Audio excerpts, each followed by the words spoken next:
Blog Talk Radio.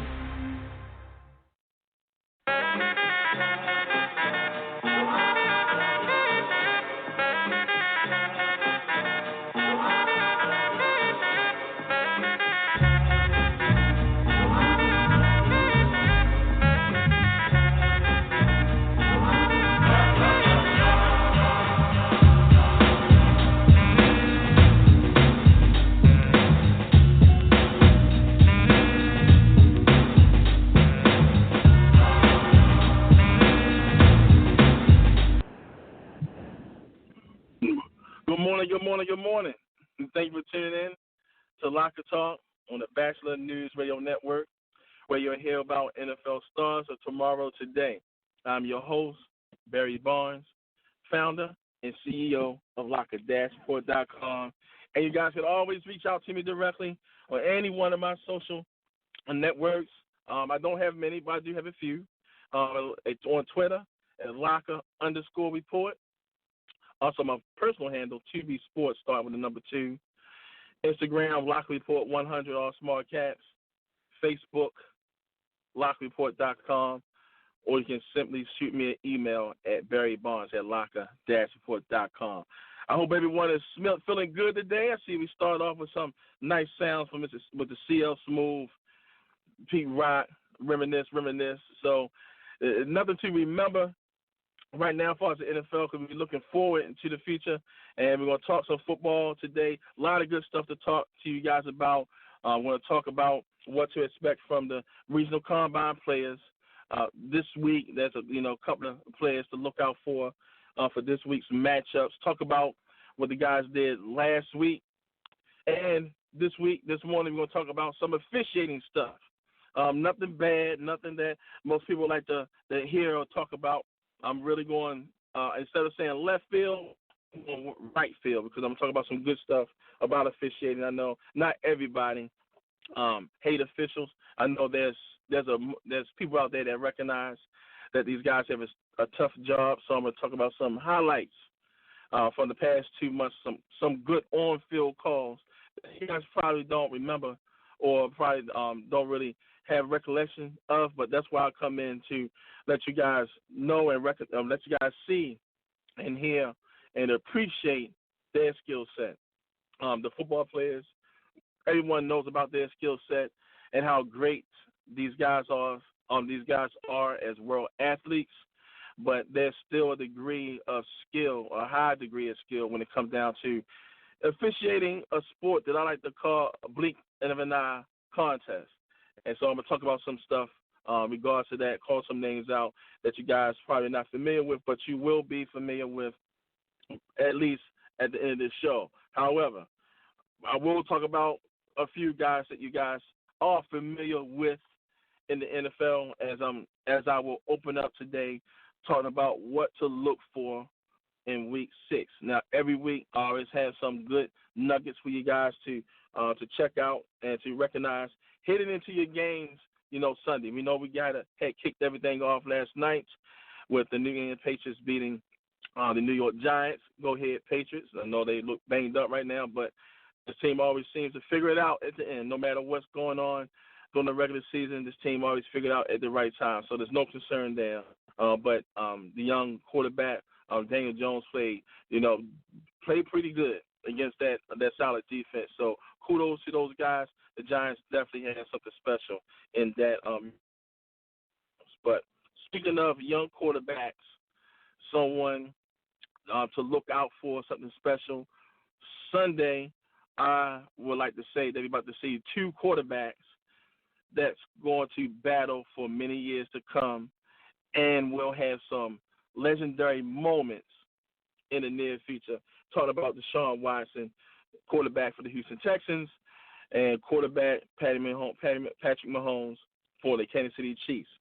This Sunday will be the first time these guys will meet, and they will play in Arrowhead Stadium. Kansas City will look to try to prevent a 2-game losing streak, not only just on the season, but also at home. Now, entering Week 6, Mahomes leads the NFL in passing yards with 1,831 yards, while Watson ranked second in the league in passer rating at 115.9. The pair is tied for second in the league in touchdowns with 11. Patrick Mahomes has 7,212 passing yards in 22 games. Watson has 7,228 games. 7,228 passing yards in 28 career games. Each player can reach 7,500 career passing yards on Sunday.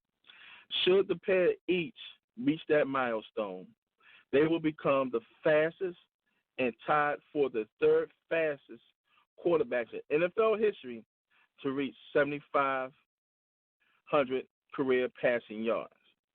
The players before them that's compared to those guys at a short period of time was Kurt Warner, who did it in 27 games. Mark Bolger, who actually backed up and took over the Rams, he did it in 29 games. Dan Marino, Hall of Famer, did it in 29 games. And Matthew Stafford, quarterback for the Detroit Lions, he did it in 29 games. Now, if these guys do it this week, they clearly will be atop.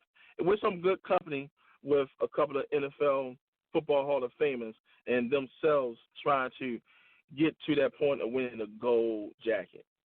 And speaking of Matthew Stafford, last week, he had passed. No, it's my fault. Not last week. I'm thinking ahead of myself, looking at my notes wrong. But entering week 6, he has 39,648 career passing yards in 145 games during his 11-year career. With 352 passing yards against the Packers this Monday night, is throwdown. Make sure you watch that game. He'll become the first player in NFL history to reach 40,000 career passing yards in fewer than 150 games. Wow. We know that with Matthew Stafford and the Lions, they has always been that team that showed potential but never really lived up to it, especially when they got closer to the postseason. And knowing that Matthew Stafford, having guys like Calvin Johnson and, Golden Tate, some good receivers during his tenure, sometimes we forget how solid of a quarterback he is in this league, and actually going through the notes, recognizing his milestone that he can very well eclipse on Monday, makes me want to sit back and say, wow. Now, on that list of players that reach 40,000 passing yards, Matt Ryan for the Atlanta Falcons did it in 151 games. Drew Brees did it in 152 games. Hall of Fame, Dan Marino, saying their name again, he did it in 153 games, while Peyton Manning and Aaron Rodgers did it in 154 games. Matthew Stafford is almost about 10 games ahead of all these guys. So there's some good things there to watch out for. Looking forward to seeing what Russell Wilson going to do. He had a big game in Week 5, 3 for 268 yards last Thursday night, 4 touchdowns, had a passer rating of 151.8, and we'll never forget that pass that he dropped with Lockett in the back post corner of the end zone. That was fantastic. With a passer rating of 100 or higher on Sunday at Cleveland, Wilson will become the 4th player in NFL history with a passer rating of 100 or higher in each of his first 6 games of the season. So that's going to be some good stuff there. And right now, he'll be getting into the company of Aaron Rodgers, who did it in 2011, who did it in 12 straight games. Tom Brady did it in 2007 in 8 games, and Carson Palmer did it for Cincinnati Bengals in 2005 in 6 games. That's who Russell Wilson will look to join. I'm quite for sure he's going up against the Cleveland Browns. Yep, you can pretty much nail him on this list. Okay. You guys listen to Locker Talk on the Bachelor News Radio Network, where you hear about NFL stars of tomorrow today. Always shoot me a message directly in one of my social handles on Twitter, Locker_Report, 2B Sports, Facebook, LockerReport.com, Instagram, Locker Report 100, all small caps. So just shoot me an email at Barry Bonds at locker-report.com. Now, getting to the players to watch out for. Stars of tomorrow today. And we're going to review what happened in Week 5. Week 5 was very explosive. And last week, if you had joined the show, I talked about how the Oakland Raiders and the Chicago Bears match up with several players on both sides of the field that came through the RC platform. And last week, the Raiders came out on top, and the players from the NFL Regional Combine that played for the Oakland Raiders had their solid moments in that game, and they contribute heavily in that game. And as expected, I talked about getting at the quarterback. And I talked about Benson Mayowa, defensive end for the Oakland Raiders. Had his hands in that game, put a lot of pressure on Chase Daniels, and he did get a sack in that game midway through the second quarter, right before halftime. The Bears had faced a 3rd and 6 from their 24-yard line. Daniels received the ball from shotgun, dropped back, and here comes Benson from off the edge, beat the tackle, Bobby Madison into the beat him inside, and then that's when he took off and just hit Daniels straight up the middle, and that was a big loss for 8 yards in that game there. So and then that forced the Bears to punt. So throughout the whole game, he definitely wreaked havoc, and he definitely showed out what he was able to do and being a big part and being a big force on that defensive line. Now, as far as defensive line, offensive line, the person that had the tallest task in that matchup, as far as the RC-wise, was Denzel Good, who was a tackle for the Oakland Raiders, who got the start in that game. Knowing that he had to help contribute in putting his hands on Khalil Mack and also Regional Combine pioneer and Roy Robinson Harris, and then you have Abdullah Anderson. So he had his hands full with some other guys and also some other solid players that's with the Bears. Did you know that if you didn't watch that game, the Raiders did not surrender a sack in that game? They kept they kept Derek Carr clean for the whole game, and to have a guy from the RC on that offensive line protecting them in that type of game, in that environment, knowing that it was pretty much like a revenge game for Khalil Mack, my man, Mr. Good, held his ground in that game, kept Derek Carr clean, and helped the Raiders be able to ultimately win that game. Also on the offense side of the ball with the Raiders, wide receiver Trevor Davis. Trevor Davis had scored off a 60-yard run last week on a jet sweep, and unlike when he was in Green Bay, you can see that the Raiders are ready to use this young man's talent. Last week in Week 4, when J.J. Nelson was a healthy scratch, Davis has pretty much been there for less than a week. When they put Davis in the game, they were just hoping to see that he wouldn't make a mistake, and he scored off that run. Last week, they purposely put him into that game plan, started the game off with a 21-yard reception. He was very potent, used a lot in that game. He did finish with 4 catches, caught all his targets for 42 yards, and he almost scored again, but he caught a swing pass for 2 yards. But unfortunately, he fumbled as he was ready to cross the goal line. So I know that's one of the things that he would love to have back. But I promise you this, I doubt we see Mr. Davis fumble the ball like that in his career, the young promising career that he has in the league. Adam Thielen, all-pro wide receiver for the Minnesota Vikings. We all know and love him. He had himself a solid performance in that game against the New York Giants, where he caught for 130 yards, caught 7 passes and 2 touchdowns. So he pretty much just manhandled the Giants secondary all by himself. Good friend, good dude, Vincent Smith, who was with the Texans last year, was on that practice squad this year, got signed off the practice squad by the Jets a few weeks ago, got his first actions with the Jets last week. Although they did lose to the Eagles, but he wound up still scoring their only touchdown as he caught pretty much a reverse and ran for a 19-yard touchdown. Ran about 21 miles according to Next Gen Stats. So that shows how fast this kid is. I'm quite for sure the Jets is going to use him a lot more, knowing at the same time that more targets in their offense a lot more in the 2-6. You listen to Locker, the Back to the News Network, where you hear about NFL stars of tomorrow today. Break, come right back after this pause, get into some more football with some RC guys, and then talk about my officials.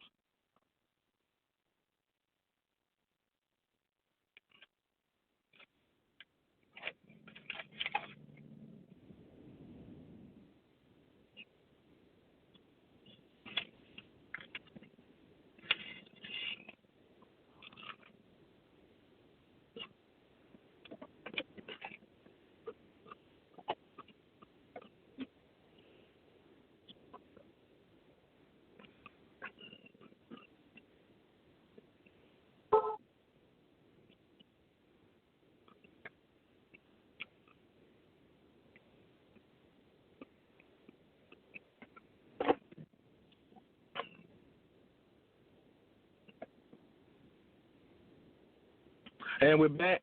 Thank you for tuning in. The Locker Talk on the Bachelor News Radio Network. We're here about NFL stars of tomorrow today. I'm your host, Barry Barnes, founder and CEO of Locker-Report.com. And you guys can always reach me at any one of my handles on Twitter, Locker_Report, Facebook, LockerReport.com, Instagram, LockerReport100, all small caps, or then shoot me an email via at barrybarnes@locker-report.com. And make sure you tune into the Bachelor Radio Network. Guys, we're doing some great things here. Great team. Anything you guys want to hear about involving knowledge, so to speak. Anywhere from religion, social matters, politics, sports, entertainment, anything you think of, anything that will make you smarter. Make sure you join this network every week. Go to the site, Bachelor Radio News Network. You'll never be disappointed. And also, you can always look at it, look us up on TuneIn, so that you can get a good variety of news, something a little different that you will hear all week long from your quote-unquote powerhouses. We're going to be powerhouse soon, too. Make sure you guys stay tuned and continue to check us out. Now, for this week, before I get into the officials, week 6, primarily the big matchup is the Monday night game with the Detroit Lions and the Green Bay Packers. The main focal point as far as with the RC, the players for the regional combine, just to give it on hindsight that we have one player for the Detroit Lions, Marvin Hall, and we have a tight end for the Green Bay Packers, Robert Tanyan. Both players, has been around the league for a while. Both players have shown that they have the talent that teams can rely on. With Marvin Hall, he was with the Atlanta Falcons for the last 2 years, signed with the Bears during the off season, got released. The Lions picked him up, put him on the practice squad. He was only there for about 2 weeks. Now he's on the active roster. Robert, who came in through the league, was originally 2 years ago, played for the Lions, pretty much was on the practice squad. And then the following year after that, that's when the Packers picked him up. Played with the Packers last year. This year, coming in, still on the active roster. Both to say that both players was used on a limited basis. When he was in Atlanta, when Hall was in Atlanta, he did score twice. Robert scored his first NFL touchdown last year. So these guys are being used sparingly. Now, knowing that the Lions are kind of banged up on the receiver tip, and also definitely with the Packers, knowing that they don't have their top guy in Adams, I believe that this is going to be one of those games that both of these guys are going to be target heavier and will play a role in this Monday night matchup. So make sure you watch out for these two guys here. Robert have a net. Both players can catch the deep ball, but Robert has shown for the Packers that when it's a tight situation, third down situation, he normally comes through for Aaron Rodgers. So watch out for number 85 in that game for the Green Bay Packers. And watch out for that number 11. That number 17 for Hall for the Detroit Lions. Watch out for those guys on Monday night. You may be surprised. I don't know if they're on anyone's I would say fantasy team, but watch out for those guys Monday night. It's going to be something special. Now, caretakers. Now, when you go to locker-sport.com, and I encourage everyone to always go to that site, especially if you want to find out some different, legitimate, good news about the NFL, stuff that is not talked about on television, good, hardcore football stuff you will find at that site. Teach you a lot about the game, teach you about some players that's not a star right now, but eventually will be. And there's several players that went along that path and has become Pro Bowl players in this league. So I'm just trying to catch y'all guys up the speed of something that's really good football knowledge. I like to say the NFL within the NFL. Now, check the site out all the times, but also on that site you probably see at the top where it says NFL caretakers, and that's the link. Everything involving with the officials, and if you're first time listening to the show, I spend a lot of time with the officials doing their clinics, sit in their meetings, understand what the new rule changes, but most importantly, understand these guys, their approach, how they take this game serious, and how they really buckle down. And I know that every week everyone have their complaints here and there about officials, but who cares? It's an imperfect game with an imperfect system. Everyone knows that. These guys know that. Everyone should know that. But instead of focusing on the negativity, which this country love to hear about, if you look at some negative stuff, you may as well stop listening to the show, because I'm not going to say nothing negative. I'm really going to highlight these guys for what they do on the field. And going right to week 4 of some plays, some good on-field calls, not calls that were challenged or they had to go to New York, or it was good on-field calls that the official had made while that speed moment had happened on the field, which is extremely hard to do. That we can sit at home and look at replays and read all kinds of stuff that's going on from the coaches and get pitch a fit, because how are they going to miss that? It's right there. They didn't see it. Well, everything is easy to see in slow motion. But when you're on that field, take it from me. As many times I've been on the sideline of an NFL game, it is a blur. And for these guys to nail these calls, it's fantastic. All right, week 4, Kansas City Chiefs, Detroit Lions. With 2 minutes and 31 seconds left of regulation, the Lions face second and goal from the Chiefs' 6-yard line. Lions quarterback, Matthew Stafford, received the ball from shotgun and tossed a short floater to the left side of the end zone. Okay, Lions wide receiver Kenny Galladay was in bump and cover, was in bump and run coverage against Ward, the cornerback for the Chiefs, and right from the start, from the line of scrimmage. So Galladay had to fight off Ward at the point of contact. Was able to fight him off, and then found his spot in the end zone, and then he leaped above Ward and hauled the pass down and dragged his feet for the touchdown. The rule on the field was considered a touchdown, but all questionable touchdowns had to be reviewed. So after the replay showed that as soon as Galladay caught the pass, he came down with his right foot, but very slightly and lightly his left foot. When he brought it down, he kind of skipped it inbounds, and then it just went out of bounds. It was a real instant. It was quick. It was like slight. Foot lightly hit the ground, and then just slid right on out of bounds. And it showed that he did get that left foot down in time. When you look at the down judge, Tom Stevens from Walt Anderson's crew was locked in on that play, watched simultaneously how his feet came down, both feet was in, he still had control of the ball. Solid play, solid call from Tom, making that call in that game. Same week, Dallas Cowboys going against the Saints. You guys probably remember this, especially Cowboy fans, that right before the halftime, when the momentum was shifting to the Dallas Cowboys' way, on 4th and 1, they decided to go for it on the 43-yard line in their own territory. They decided to go for that first down. Ezekiel Elliott took the ball up the middle Dak Prescott and power his way right inside the middle of the pack.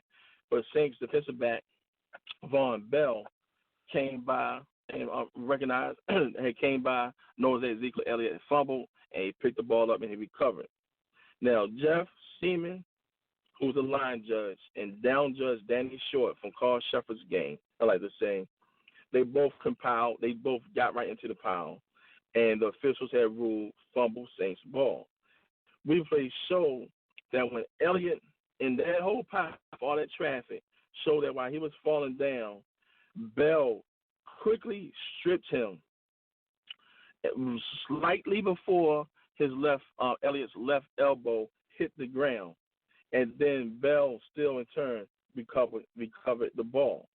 And there was a little fight and scrimmage at the bottom, but he came up with the ball, and it was a correct ruling because it did show on the instant replay that right before Ezekiel Elliott's left elbow hit the ground, that's when Bell ripped the ball out, and then he recovered the loose ball. Solid play there. Week 4, Patriots versus Buffalo Bills. This was another slight, real quick, on-the-go play from the officials was able to catch this in an instance that it happened in the field. With 10:40 left in the third quarter, the Bills faced their fourth and goal from the Patriots' 1-yard line. Quarterback Josh Allen took the ball from center, quickly jumped up with that big 6'5" frame, and extended the ball over the goal line to break the play. But immediately as the ball got up in the air, that's when Patriots linebacker J. Wiley Bentley hit the ball out of his hand. The ball landed in the backfield. Frank Gore picked it up, and he gets stuffed behind the backfield. However, down judge Patrick Turner and line judge Trip Sutter from Craig Weinstein's crew, they both ran to the middle part of the field, and they both signaled a touchdown, recognizing in the flash, as soon as the ball broke the plane, that's when the ball got hit out. So it was an instant thing. They did not need replay to show them that it was a touchdown. Good call from Turner and Sutter, Craig Weinstein's crew.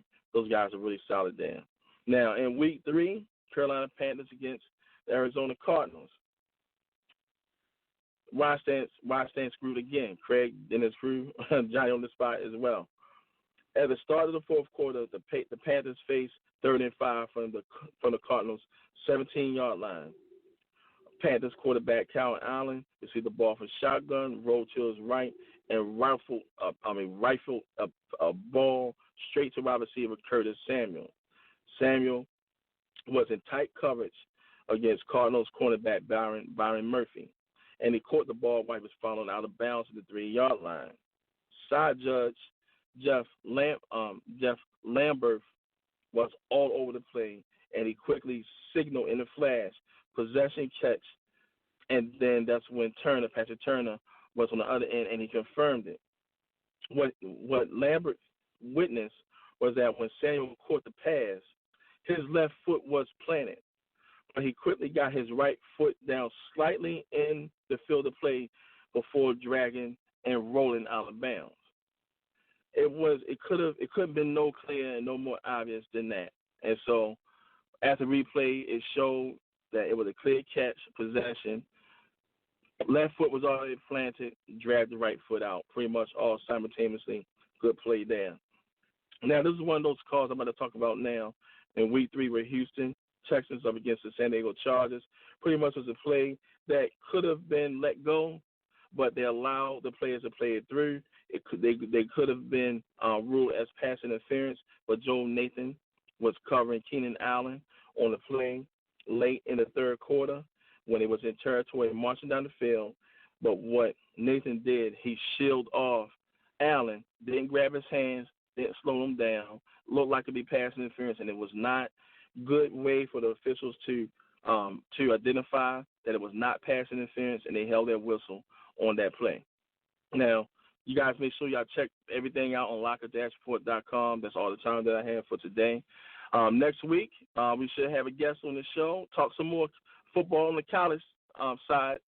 preparing you guys also for the upcoming week and reviewing what happened this week in week 6 of the NFL regular season. You guys, please tune in next week on Locker Talk, on Bachelor News Radio Network, where you hear about NFL starts tomorrow or today. Reach out to me anytime, any one of my handles on Locker, on our Twitter at Locker_report, Instagram, Locker Report 100, all small caps.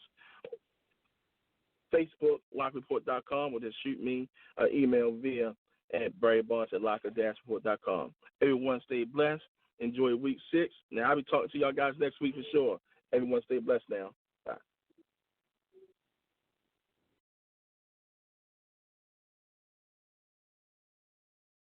I wanna feel the heat with somebody. Yeah, I wanna dance with somebody. With somebody who loves me. Ooh, ooh. Alexa, play Whitney Houston. Okay.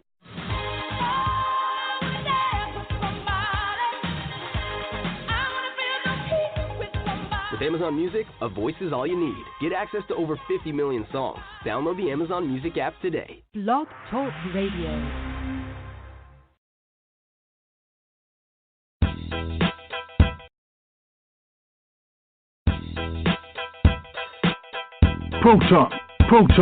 Pro Talk with the mighty Oba.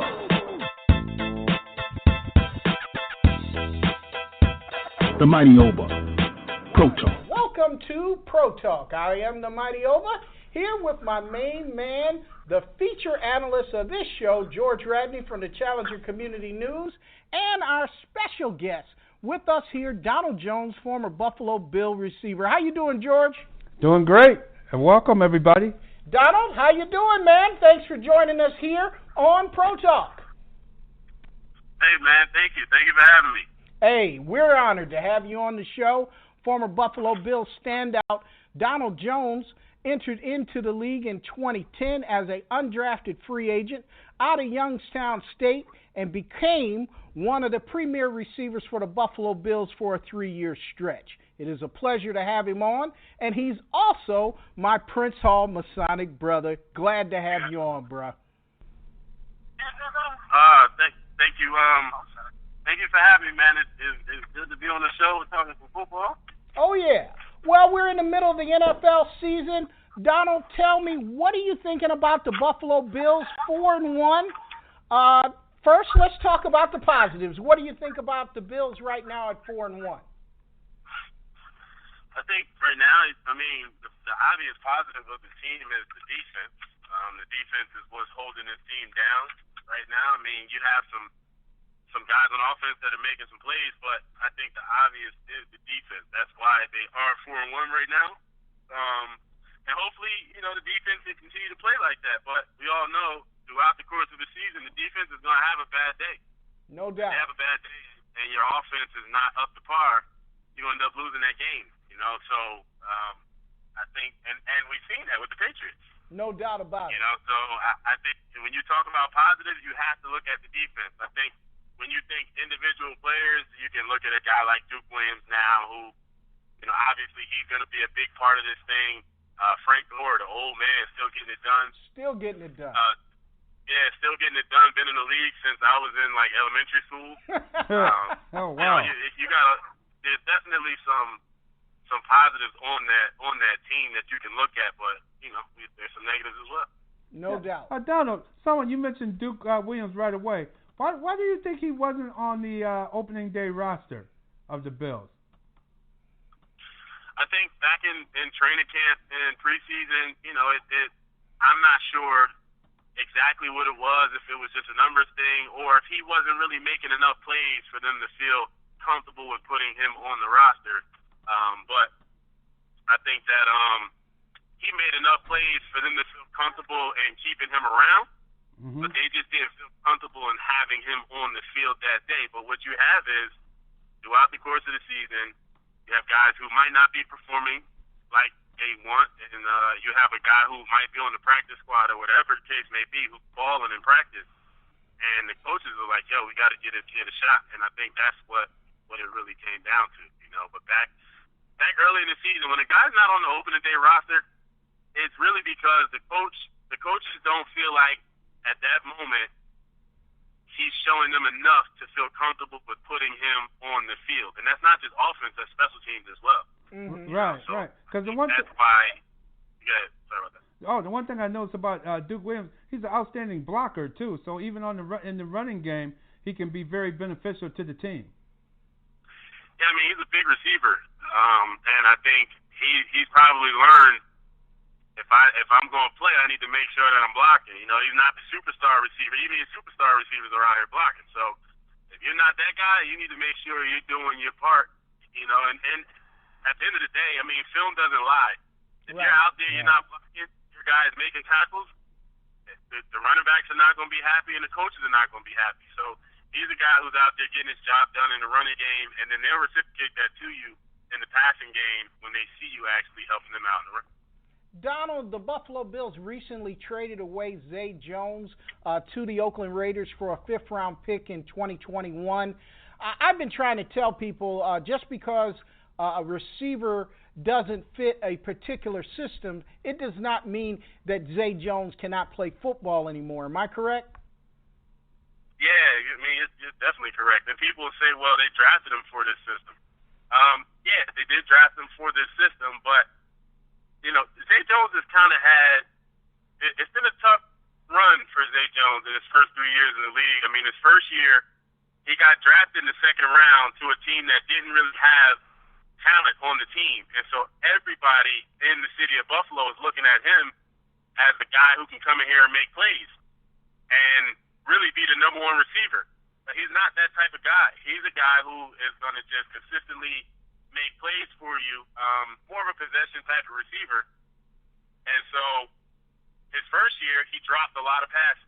I think he had a lot of pressure on him. His father played, I'm not sure, 10, 12 years in the league or something like that. He has a brother who's playing in the league.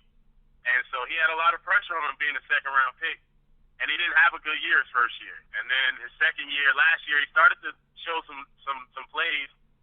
But then this year, you know, he wasn't getting as much playing time. And we all know what it comes down to. It's a money game. He was a second-round pick, so he's getting paid some money.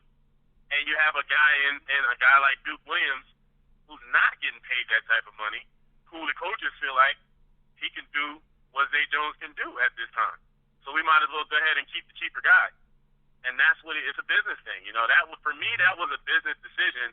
And they went on ahead and sent him out to Oakland and gave him really a second opportunity at his career. Right. I think he's going to do quite well out there with Derek Carr.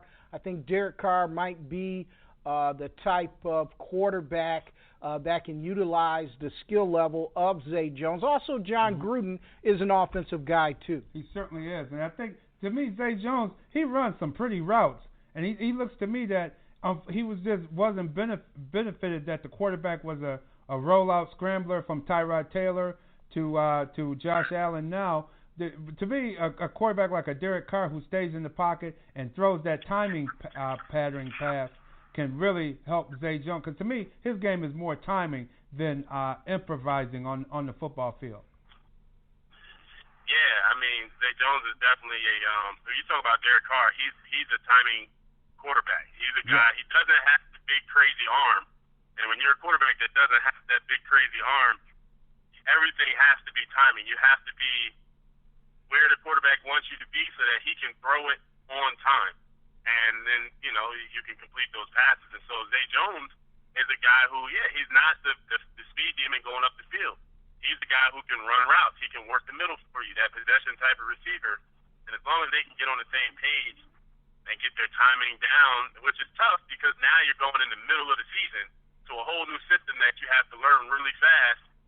And they traded for you, which means they're going to want you to play. And you got to go out there and really just make plays. And so it's a hard thing for him to do. But I'm sure, you know, his father's talking to him about it. His father understands it. Like I said, he played 10, 12 years in the league. And, you know, he's just going to have to make that adjustment. Let me ask you this, Donald. How important is it for the quarterback to take care of the football? Josh Allen obviously has had some problems through the first 5 games. You got time to go to the credit game? I think it's the most important part of this game is to protect the ball. Is to protect the ball. And so I think when you talk about Josh Allen, he's a young quarterback still making mistakes right now, and he can't do that. I mean, you have a team right now that's 4-1. The entire city is looking at him right now to make big plays. I think one of his biggest attributes, obviously, is his arm, but I think that's one of his crutches as well, because he wants to rely on that arm instead of, for me, when and I don't want to sound like I'm coming down on Josh Allen, but when he was coming out of college, one of my biggest knocks on Josh Allen was he was not analyzing the field at the college level. He wasn't seeing things develop like you want a quarterback to be able to see. And I'm talking about being able to see a route actually come open before it happens and throw that ball. He wasn't doing that. He doesn't seem to be doing that still right now in his second year in the league. He's staring receivers down, and you can't do that, and it's actually ending up in turnovers. He's also holding on to the ball too long. And so when he's holding on to the ball too long, he's just throwing it up there, and the ball is getting turned over. When you have turnovers, lose. All coaches will tell you that. If you turn the ball over, you're going to lose the game. That's what it comes down to. Yeah. Sometimes you get lucky and you win, but you can't do that on a regular basis and expect to win. You're absolutely right, Donald. And I wrote in my column last week before the Tennessee game that his IQ is very low for an NFL starting quarterback. I was just surprised at how low of a football IQ he actually has, and because it's demonstrated every week by the mistakes he's making. And I think when he leaped over the Minnesota Viking defender last year, that kind of gave him a false sense that he's big enough to take on these defensive backs and linebackers. But I think against New England, when you go up against the very best team in the league, you see that, hey man, Josh, you cannot take on defensive backs and linebackers and run up the middle and then importantly put your head down. Oh man, you asking for trouble. Yeah, I mean, you got two different things there. I mean, when you talk about passing the ball and his IQ, I'm not sure where in terms his IQ is, if he understands what's going on before it happens. That's one of the biggest things that's why Tom Brady is so good, because he understands what's about to happen before the play happens. I mean, he studies so much that when he lines up pre-snap, he knows, okay, they're about to rotate into a cover one or whatever the case may be. And it's not every quarterback. I mean, it's rare for quarterbacks to be able to do that, but to be good one and to be a franchise quarterback, you need to be able to do that to a certain extent. He's not showing that yet, and so he's still staring down those receivers, and he's still making mistakes that you don't need to make in the passing game throwing the ball. When it comes to running the ball, this is not college anymore. I don't care how big you are, 6'5", 6'6".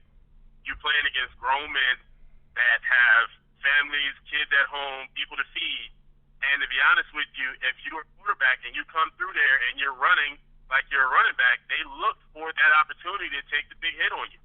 And that's what happened in that game. And like you said, last year, he left over someone, and everybody was excited about it, his running ability and all of that stuff. I get that. But you got to be smarter than what he's showing. You're not running people over. Don't think that you can run people over in this league on a regular basis and get away with it. Right. Because it's going to wear you down. Either you're going to take the big hits to the head like you did and get knocked out, or you're going to take big hits to your shoulder because that's what you're using to run people over. And you need your shoulder to throw the ball, And so I think he has to be smarter and just slide. Just learn to slide, man. That's all you got to do is slide, and you can have a long career in this league. You're a baseball guy. Have you been asked for any consult on that, Donald? Say that one more time? I said, have they tried to consult with you? I know you have a baseball background, played a little semi-pro. Yeah. No, they haven't consulted with me in sliding, but I'll definitely give them some lessons, man. I'll teach them how to slide and come back up on the slide like they do in baseball. What? If they need some lessons, they can put me back on the payroll. I'll be more than happy with that. Well, I hope people out there listening and hear that, because he needs somebody like yourself to teach him how to slide and get. Because you can see now he's about to hurt himself the way he's trying to slide. Yeah, I mean, it's something that when you're in college and you're bigger than everybody, you're not really taught to slide. Because I mean, a lot of guys are like, yo, this dude is huge. I'm not trying to hit him. Right. But if you get to the league, them dudes are like, yeah, come on through here and don't slide and watch me knock you out. Like they're looking for that opportunity. I mean, you're talking about safeties that are 6'4", 6'5", 250. You know what I mean? Like, yo, they want to take you out of this game. And so you have to be smarter than that as the franchise quarterback.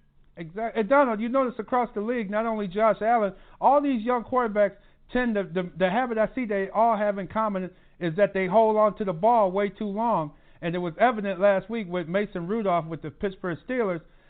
He held that ball so long that he ended up getting knocked out cold by it. It was a legitimate hit because the quarterback was still moving.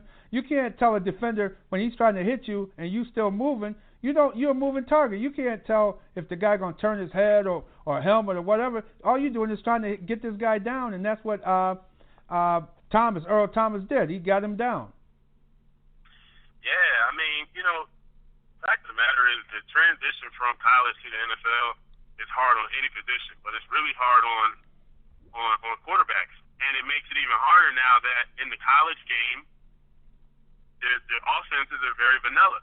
It's basic, and so these guys are not being taught at that level to read the defense, understand what's going on. They're really just playing on athletic ability. Mm-hmm. But once you get to the NFL and you have these guys who actually study the game on defense, and they can actually, you have these guru type of coaches that can do things to you that you've never even seen. Now you're standing back there in the pocket holding on to the ball, then all of a sudden you're either getting smacked in the pocket or you're trying to take off and run, and you're getting hit down the field, and so you can't, these guys have to develop more at the college level. And I don't put it on the college coaches. I mean, these college coaches are getting paid $8 million a year, $9 million a year to win games. Right. So we're going to win games. You win games. I don't care about developing you as a pro quarterback. I need to win games so that I can still make my money here at the college level. And so they're not developing these guys down there.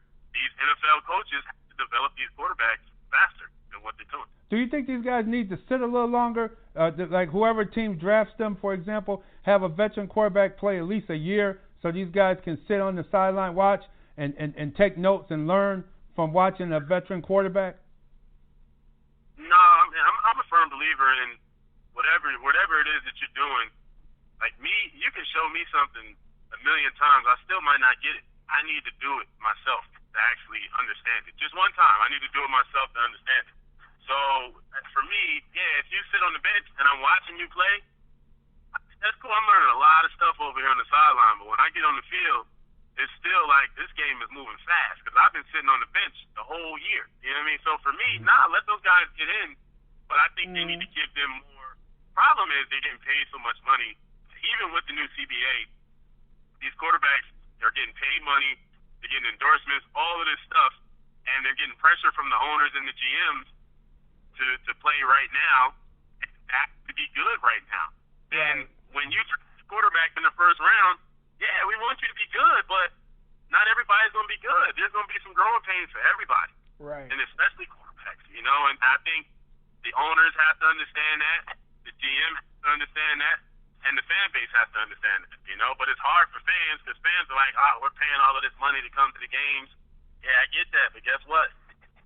There's nothing I can do. I mean, this guy has to learn the game, and until he can learn the game, we're gonna have some bad games, So you still gonna watch as a fan. You gonna come to the game, or you gonna sit at home and watch it on TV, and just understand this is what it is. He's gonna go through. Some of them actually are good in their first year, but now think about it this way: how many quarterbacks are good in their first year that end up in their second year having not so good years? I mean, we're talking about a guy like Pat Mahomes right now. He's a little bit different. But a lot of these guys, even if they have great years in their first year, their second year, they kind of, fall back a little bit. And so it's just a lot of pressure on everybody to win right now, and they're not giving guys enough time to develop. Gotcha. Exactly. Donald, we're going to move towards next week's games. George and Donald. We're going to talk about the New England Patriots against the New York Giants on Thursday night.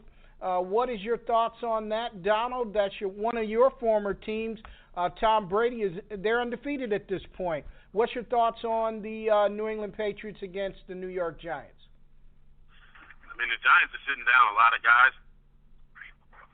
The Giants are sitting down a lot of different guys that they have, going through some injuries, and so they, I honestly don't think they have a shot. I mean, I know Giants fans are excited about Daniel Jones, the quarterback down here, but you don't have Saquon Barkley, your key guy. You don't have Evan Ingram, I think, is going to be out for this game. It's hard to beat the Patriots. And then on top of that, now you got a rookie quarterback in there. We all know Bill Belichick is a defensive guru.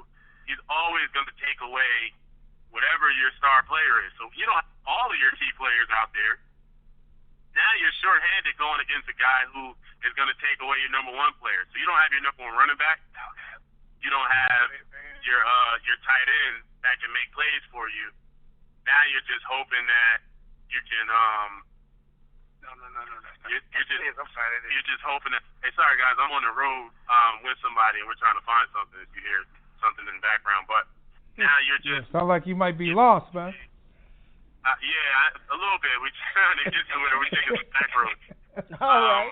Right. So I think when you're going against the Patriots team shorthanded, it's really hard, man. Their defense is great.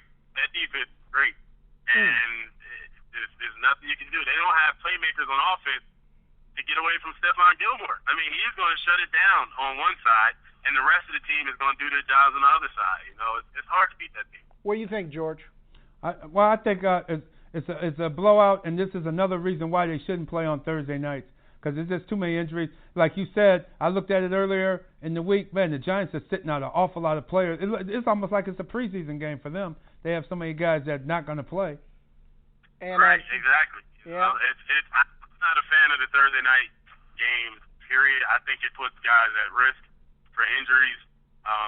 You're still recovering from the week before, from the game, from Sunday before. I mean, when I was playing, the pains that I had in the game from the game before, I didn't stop feeling until Wednesday. So now you're saying, on Wednesday I got to get on a plane and fly somewhere if we're away and play a game on Thursday night. I mean, it's hard to do. And I don't think that is fair. I mean, the league talks safety, but we all know what it is. It's money. They make hundreds of millions of dollars on just the Thursday night game alone. Right. So they're not playing that game, but it puts guys at risk. All right, Donald, what about Seattle at Cleveland? That's a 1 o'clock game on Sunday. Cleveland did not look good against the San Francisco 49ers. This is a home game for them. What do you think about that one? It's that Cleveland team is a little bit weird to me. I'm kind of lost on that team. And this is what happens when you just try to put a bunch of stars together. You see it in football. You see it in basketball. Sometimes even in baseball, except when you're talking about my Yankees. But when you put a bunch of stars on the same team, it takes time for these guys to gel. And I think that's what you're having with this Cleveland team right now. These guys haven't come together as a team. They haven't gelled as a team. They got a bunch of superstars on the team, and everybody just wants the ball. They want to make plays themselves instead of like a Bills team right now that actually doesn't have the superstar on top of superstars. They just got a bunch of guys out there that are good players that are coming together and gelling. So that Cleveland team, I'm kind of lost on. I think Seattle's going to win that one. Where did you say it was? In Seattle? It's in Cleveland. Oh, it's in Cleveland. Yeah, I still think that Seattle's going to take that game. I think Russell Wilson, he's become a superstar in his own right. He's really good. They have some playmakers on offense making plays for them, and I can see them pulling that game out. Yeah, they came back and won on a Thursday night, so they had an extra days off. So now the extra days benefit them coming to the East Coast. I got Seattle beating Cleveland as well. All right, another pretty good game is going to be Houston against Kansas City, two of the top young quarterbacks in the league. And the funny thing about this matchup, Donald, The Buffalo Bills passed on Deshaun Watson and Patrick Mahomes. Can you believe that? Now they're playing this Sunday at 1 o'clock. What do you think about that matchup? Man, I'm not sure on that matchup. What's your thoughts on that matchup? Well, I think that Houston, I was not impressed with Kansas City's defense in their first loss. And I think Houston is coming along, man. I like what they've done. They've improved the offensive line. They brought in Centrell Henderson, I think was a very good move. They made the deal for the other offensive tackle from Miami. I like what Houston has done, and I like Deshaun Watson. Of course, I love Patrick Mahomes, but he took a little bit of a beating this week in that loss against Indianapolis. So I'm thinking Houston could very well steal this game. I have Houston winning the game. I think the book is out on KC. You're going to see KC starting to come back into the pack a little bit. Their defense has never been that great to begin with, and now people are starting to figure that offense out. You come up the middle, you put the pressure, you force Mahomes to get rid of the ball, and you got your chance to be in it and have a chance to win. And you run that ball. As you can see, Indianapolis ran the ball down KC's throat last week. I see Houston doing the same thing. Houston coming away with the win. Here's the question: Is the book out on Kansas City, or is the book out on Pat Mahomes? Oh, that's a good question. That's a good question. That's a good question. I say it's Mahomes because now as he's starting to look like he did at Texas at Texas Tech. He's starting to look a little bit more like the Patrick Mahomes in college. So like you said, that second year, like you said earlier, Donald, when they get enough film on you, they start to see your weaknesses. And they did the same thing with the quarterback in Cleveland that doesn't like to shake hands, but go out there and still get blown out. Man, what a guy. That guy, what's wrong with that guy? You sound like you're a little upset, man. Yeah, just a wee bit. Yeah, that's etiquette. You're supposed to at least shake hands and, you don't come out there and didn't get blown out. Come on. Well, the one other game that we're going to talk about before we go, we're down to our last minute and a half, Donald.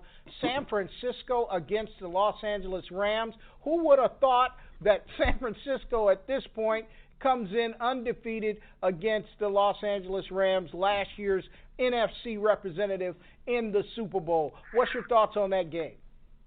Where is that game? That game is in Los Angeles, 4:05. Yeah, that's the game of the week. Okay. I think LA is going to take that game at home. I think that you have a San Francisco team that's really on their high horse right now. To Nick Bosa, when you listen to Nick Bosa really talk trash about Cleveland, about their quarterback and all of that stuff, those guys are on a high horse right now, and that's still a young team. Right now, they're feeling really good about themselves. They're still undefeated, and I think that you have a team in the Rams that's really looking forward to this game, because I think the Rams right now feel like people are sleeping on them. They lost the Super Bowl game. Donald, you know what, buddy? We ran out of time. We're going to have you back, my friend. We're going to have to talk more. 30 minutes goes by quick. I think you shut down the time on me, man, so you can get me to come back. Yeah, I'm going to invite you back. Thanks for being with me, buddy. All right, no problem. All right. Take care, Donald. Talk to you soon. All right, that's all for us here on Pro Talk. We will be back next week right here on Pro Talk. Pro Talk, Pro Talk, Pro Talk with the mighty Oba.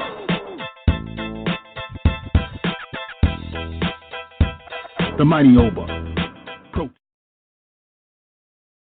Hey, this is L.A. Bachelor reminding you, if you're looking for real discussion on sports, politics, religion, and other topics, you need to join us on Mondays at 6 p.m. Eastern at WCOMFM.org, on Tuesdays at 7 p.m. at blogtalkradio.com/LA-Bachelor, and on Thursdays at the same web address. Follow us on Facebook at Pad Nation, on Twitter, Pad Nation, 2 at Twitter, LinkedIn, and you can email us with your requests, your comments, your concerns, anything you want at our email address at labachelor with a T, BATCHELOR 40 at gmail.com. Follow us on Facebook and Pad Nation Instagram. And of course, if you missed any part of our broadcast, make sure you go to thebachelorpadnetwork.com and listen and enjoy the Bachelor Pad.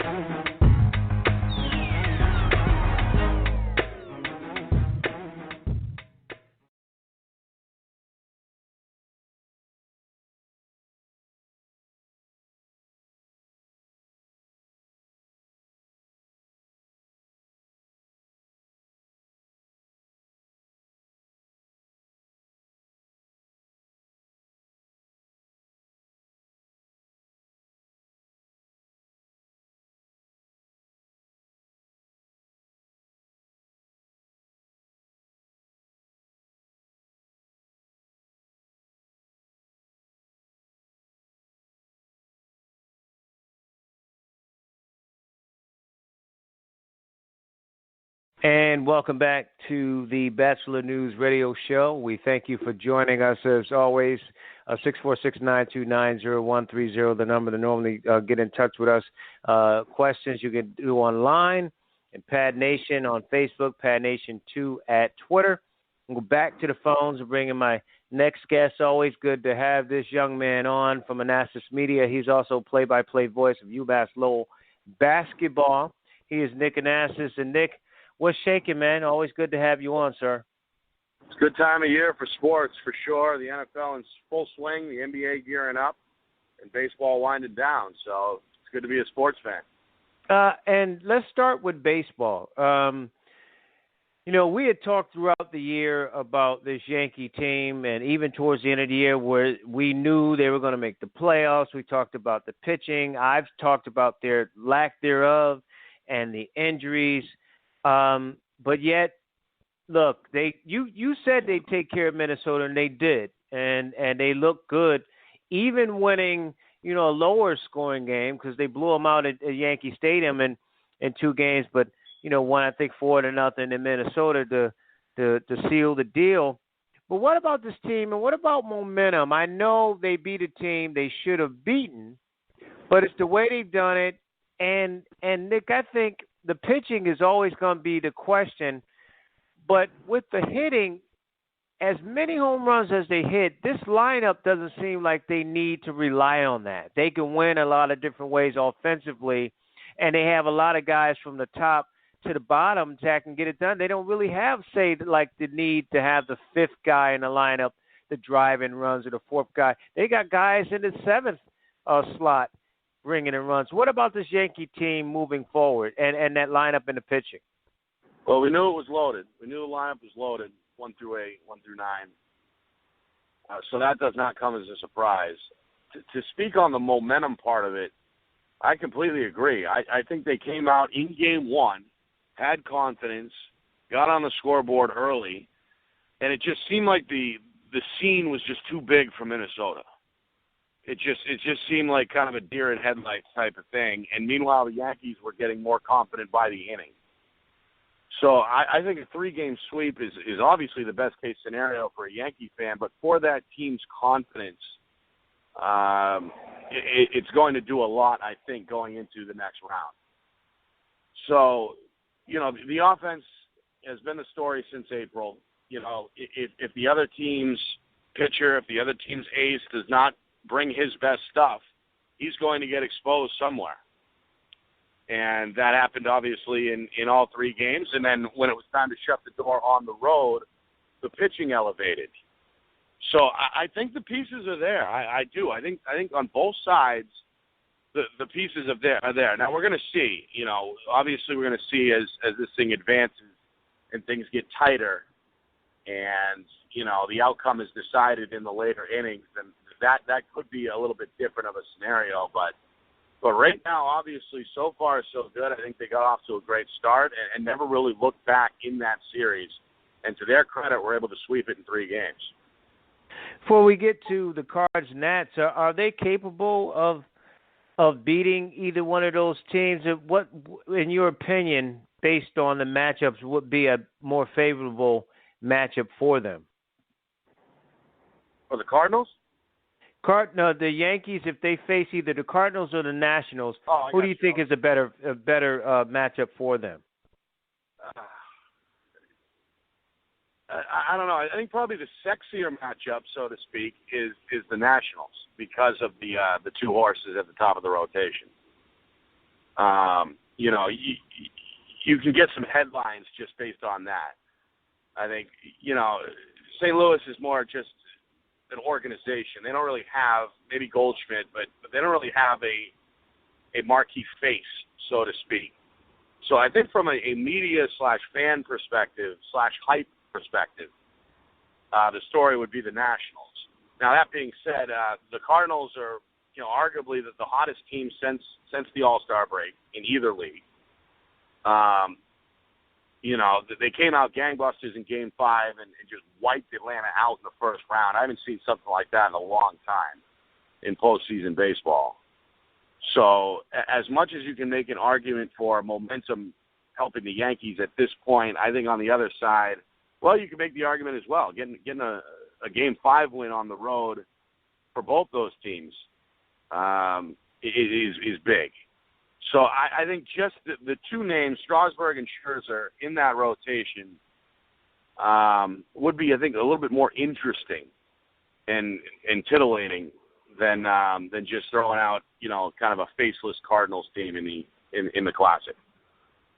Well, I guess, you know, speaking of Classic, I guess from a traditional matchup, you got two of arguably the best franchises in baseball in both leagues, right. and right. you know, winning championships and being there quite a bit from that standpoint. Let's look at this Nationals Cardinals matchup, though, and you're right.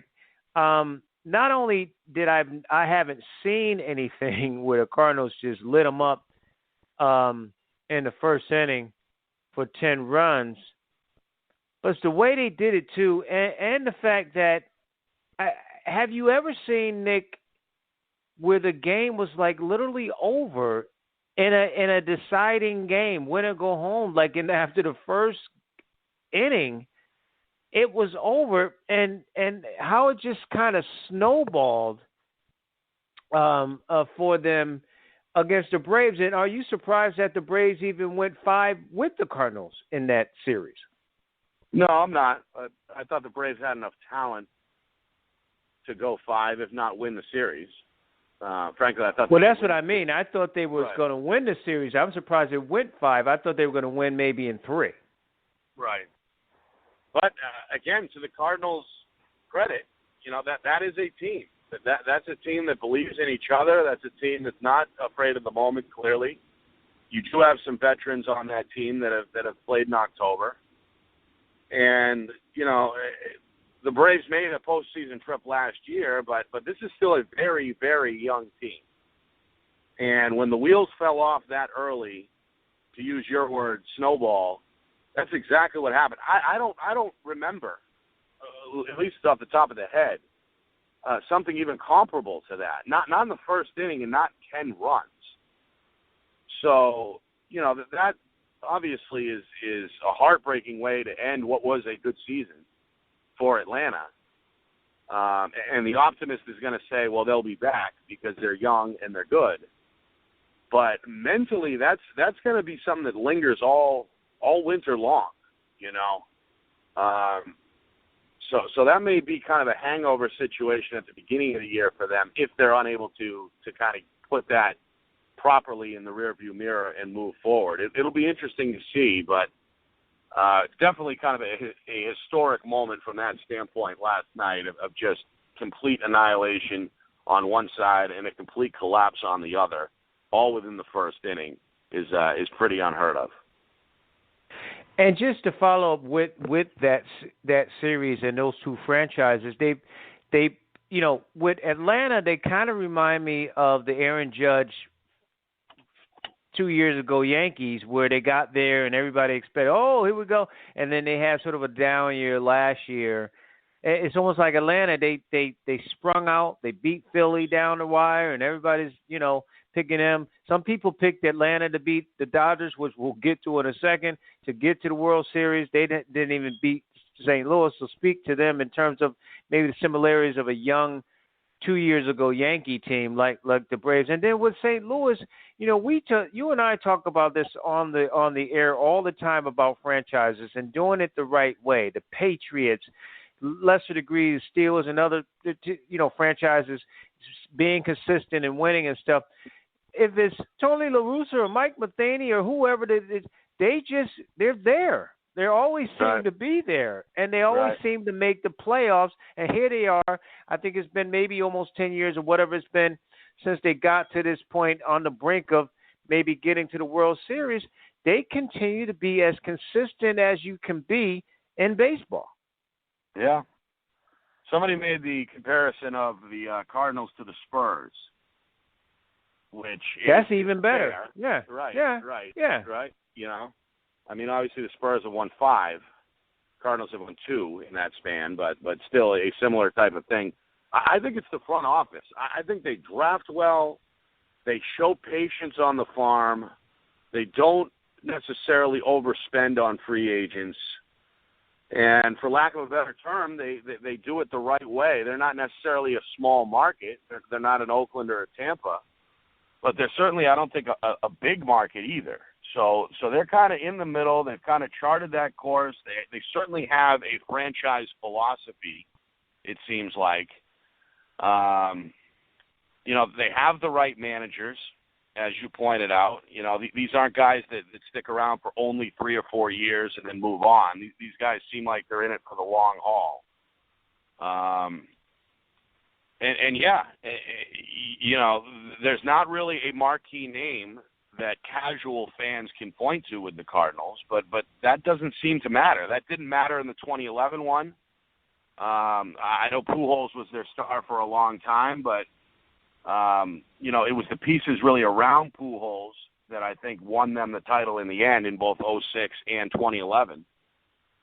So, you know, it's a case of here we go again. That team always wins 85 to 90 games. Always. You can pencil them in no matter how good the division is. And here they are again. So it wouldn't surprise me if they find a way to keep it going, to piece it together in the NLCS.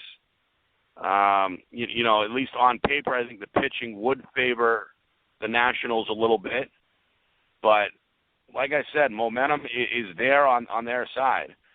And as far as the original question about the Braves compared to the Yankees of 2 years ago, I think that is a fair comparison. You know, you have a lot of developing talent. Maybe they did overachieve, so to speak, a little bit this year in the regular season. And it's going to be mental. I think so. I mean, how do they handle this crushing defeat in the offseason? Can they put it behind them, which is possible, you know, especially with young kids? You know, kind of a forget about it, let's move on? Or is it something that kind of lingers in the back of their head that causes them maybe to stumble out of the gate in 2020? That remains to be seen, but I think it could go either way. Just joining us, we'll talk with Nick Anastas here on the Bachelor News Radio Show. Nick, let's go to the other series, Dodgers-Nationals. And, you know, I said to you before that we've seen this movie before with the Dodgers. You talk about managers, and if it's Mattingly, if it's Roberts or whoever is there, we've seen this movie before. And the face of the franchise, again, I'm not deliberately picking on him. I'm just looking at the body of work. Sure, he's won Cy Youngs and all of that kind of stuff, but Clayton Kershaw, once again, in the most crucial time, in the most crucial game, let them down. You have a 2-run lead. Well, let me backtrack. Why? 2 things with Roberts and that pitching staff. Why would you already show your hand and already say that Kershaw's coming in at some point, you know, to give some relief, and then we close the door? And they didn't even talk about using their closer in this game. They even openly said they may not even use him in this game. But at the end of the day, they put Kershaw in there with a 2-run lead, and he blew it. Back-to-back home runs. So, speak to that the Nats have shown this all year. They've been the best, I think, extra inning team in all of baseball. I thought I saw the numbers on that. So they know how to rally and come back late and into extra innings. So give them credit for that. Strasburg gave up the 3 runs, but he settled down, kept them in the game, that kind of thing. And then Kendrick destroys his own whole team. But Kershaw, again, 2 home runs back to back. So speak to his failure again. Is the manager coming back? Because 106 wins or whatever, and they don't even make it to the pennant, the championship series. So speak to that if he's coming back. And then the final part of that is, isn't it time with Kershaw with the injuries that maybe he changes his style? Because he was, Dodgers were throwing 98, 99, whatever. All the pitchers come in. He comes in at 85, 90, and they were sitting on it, dead red. Right. Maybe he needs to be around the plate rather trying to be this crafty power lefty guy that he's not anymore. Right, and that's exactly what I was about to say. I think maybe there's an issue of overconfidence. I don't know if that's fair or not. But you're right. He has no problem challenging hitters. And that's where the mistakes show up. And that's not just in this series either. That's not just this year either. You take a look at his recent career, the last 2-3 seasons. And yes, maybe he's not 100% healthy. I know he pitched most of the year this year. But in the last 3-4 years, he has had back issues, etc. He's also 30, 31 at this point. He's not 25. And sometimes I think he gets a little too assured of himself and tries to challenge hitters, and they know what's up. Last night, like you said, the off-speed stuff, it just seemed like the Nats had him pegged. They expected it, they sat on it, like you said, and then boom, back to back. It's tough. I feel for the guy. I've full disclosure, I've been a fan of his for a long time, but it's tough to argue now. With what's happened in the postseason with him. He's been on superior teams. These are good teams. As far as Dave Roberts goes, that's anybody's guess. I think with Joe Madden available, that makes this thing a lot more juicy, so to speak. That would surprise me if they decided to go the Madden route. It's just, again, I think it's something, unfortunately, that Dodger fans are becoming accustomed to. 100-plus wins in the regular season, and then you're still scratching your head in the offseason. And Kershaw's performance is really a microcosm of that, of the team's struggles in the postseason. I think that they should give, Robert some time, but, 100 and it's tough to L.A. with these best of fives. Right. Right. I would much rather see it 7. Well, let's just go 7. Yeah. The NBA used to do that, 5 in the first round, and then forget that. You play 162 games, and then all of a sudden it's going to be down to a best of 5. I think it should be 7. I think it should be 7 in every round, all 3 rounds. Right.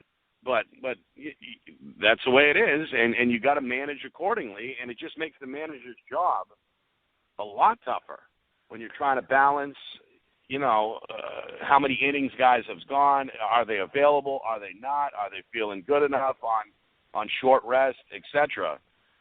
It's just hard to make the right call with all those different factors playing into it. And of course, the silly extra wild card where, you have to throw your ace in that one game, and then that screws up the rotation for the next best of 3 or best of 5. I don't know. I would just rather see one wild card, 4 teams on each side in each league, and do 2 rounds of best of 7 and then best of 7 in the World Series. That I think would determine who the real best team is versus a team that may just get hot in the best of 5. Right. Or if you're going to do 2 wild cards, make it a best of 3.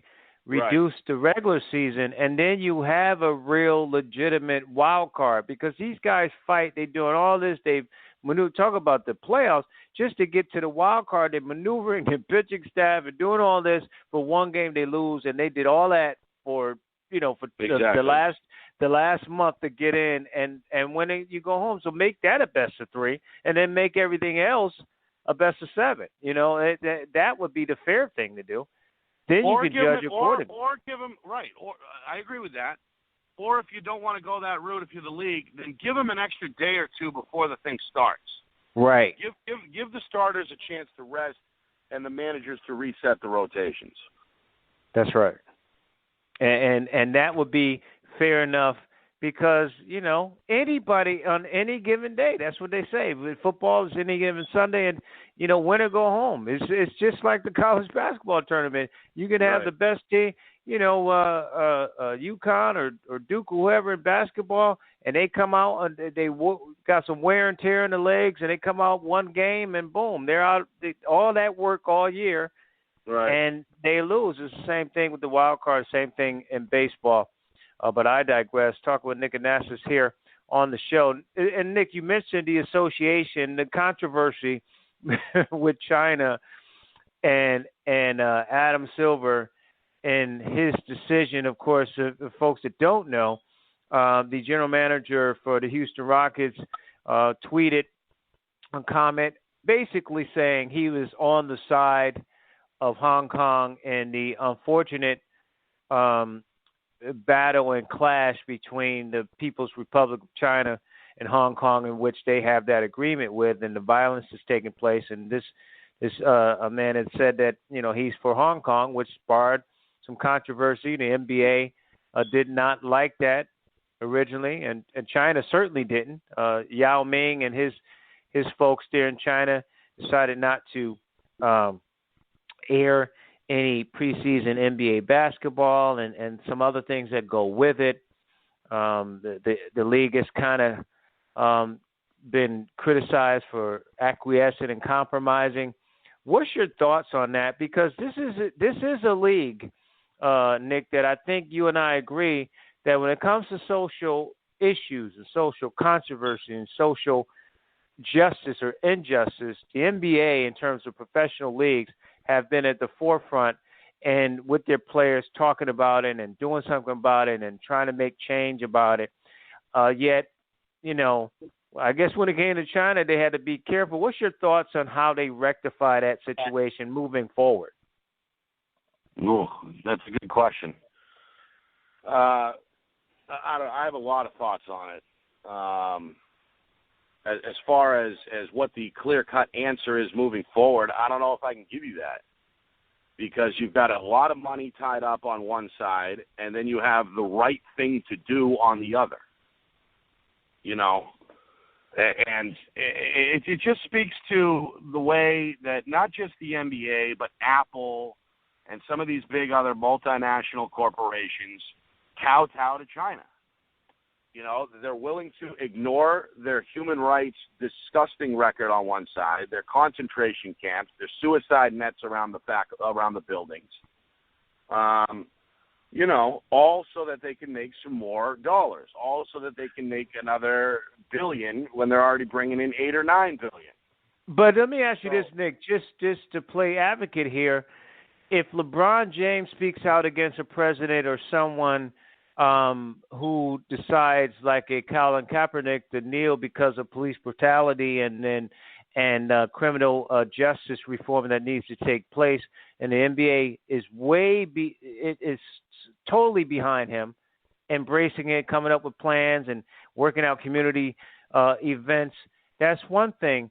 So is China's inhumanity not as great as police brutality here in this country? I'm just asking. You're talking about a Chinese regime that has killed 60 to 80 million people over the last 70 years, okay? That's what we're talking about. We're talking right. about... So my question to you, though, is that those atrocities are worse, it seems. So why the hesitance from the NBA if they're going to get on board with stuff here in this country? Because China's paying the bills. So, Daryl Morey he deletes the tweet, number one. Then you got Adam Silver, kind of apologizing, not really apologizing, kind of wish-washy in the middle. And then you've got China acting like a spoiled brat and just ripping down NBA signs, banning telecasts, like you said, etc., all because of a tweet. So, I don't know. Look, if it was up to me, I'm not doing business with them, period. I wouldn't do business with Saudi Arabia either, by the way. You know, and I know it's a lot more complicated than that. But that you want my feelings on it, that is it. I would not especially look to appeal. You want to do some, do a deal, fine, I guess, But in terms of now shutting down Americans' free speech, and you can talk about what happened with those two NBA fans who were removed from the arena for holding up Free Hong Kong signs as well. That ties into it. That's a whole different story. So if I'm the NBA, look, at some point enough has got to be enough. You're making money hand over fist without China, without that Chinese market. You built this product for over 60 years now. 70-something years the NBA's been around, since the 1940s, without China being heavily involved. You don't need China. So at some point, the decision has to be made. Look, are we going to kowtow to an authoritarian dictative regime, a murderous regime, for the face of patenting the bottom line, another few billion? Or do we say, look, here we're going to allow to speak our minds. Our guys, our GMs, our players are going to be allowed the First Amendment freedom of speech in this country. And China, if you don't like it, then that's your problem. That's not ours. And if the business deal gets squashed over it, then if I'm commissioner and ask this, I have no problem with it. You start your own league, Yao Ming. Good luck. Yeah, it is a lot of sentiment that a lot of people agree with what you're saying. It's interesting, just as a side note, we don't have to go into it, that, politically speaking, this president is not enraged by this in China when he talks about the trade deals and China ripping us off, but he was very enraged with Colin Kaepernick kneeling and players kneeling and things of that nature. So it's a dynamic, and it would be very interesting. I would wonder how the NFL would treat this, because again, the NBA is usually on top of, let's do the moral thing here, even if it costs some money, because like you said, they print lots of money too. Right. At the NFL, I'd be cautiously optimistic in the way they would handle it, because I think it would be entirely worse, because they do crisis control on the fly, Right, they don't really. So it'd be interesting to see. Speaking of the NFL, going to the Patriots, talking with Nick Anastas here. Nick, the Patriots, I know, have had injury issues. Not only the wide receiver place, they've released a tight end because of issues off the field. They have issues at the wide receiver. I know Burkhead has been hurt at the running back. Any concerns? Albeit they've been destroying everybody in their path, especially offensively, and the defense should get all the credit for that. But offensively, they've seemed to have rhythm outside of a good defense against Buffalo. But any concerns with the fans, with the media, with Belichick, in terms of the weapons, the healthy weapons that Tom Brady will have moving forward? That's a good question. I don't think there's any full-out real concern to speak about. I mean, you do have your normal week-to-week injuries. Julian Edelman with a chest. He looks like he's going to play. Josh Gordon with a knee. He looks like he's going to play. I would highlight the mix-and-match approach that they've had to take amongst the offensive line. I was going to mention the offensive line as well. Go ahead. Right. Remember, their center had blood clots, I believe, in his lungs, and is out for the year. And that was kind of the first domino to fall. Remember, they're bringing in a second-year starting left tackle, first-year starter, second-year player in Wynn. So that was already going to be a little bit of a learning curve involved there. Then you throw in the Andrews situation, and now it's kind of been, kind of a mix-and-match situation. Will that offensive line continue to gel as the year goes on? Probably. Most offensive lines, once they're accustomed to playing a few games, a few weeks together, seem to get better as the year goes on. I think that'll probably be the case if they all stay healthy. The run game has been good, but not great. If you look at second-year tailback Sony Michel, I mean, his yards per carry is down a little bit. He hasn't looked as explosive. He, of course, has had a series of knee injuries throughout his career as well. So there are some things to speak of. And Brady's been under pressure more this early in the season than I can remember the last few years. Even in the Washington game, even in the blowouts, you know, he's been on the ground a little bit more, I think, than Pats fans have been accustomed to. So, you know, part of that, again, is the gelling issues of the O-line. Some of that may be, you know, Brady's age, frankly. But we'll see. I thought during the summer when the schedule came out that the first 8 or 9 weeks were going to be certainly winnable games for the Patriots. And that's probably how it's going to play out. They're probably going to go 8-9-0. That being said, the back half of the schedule is a lot tougher. That includes the Chiefs. That includes some teams in the NFC East. That includes another rematch with the Bills.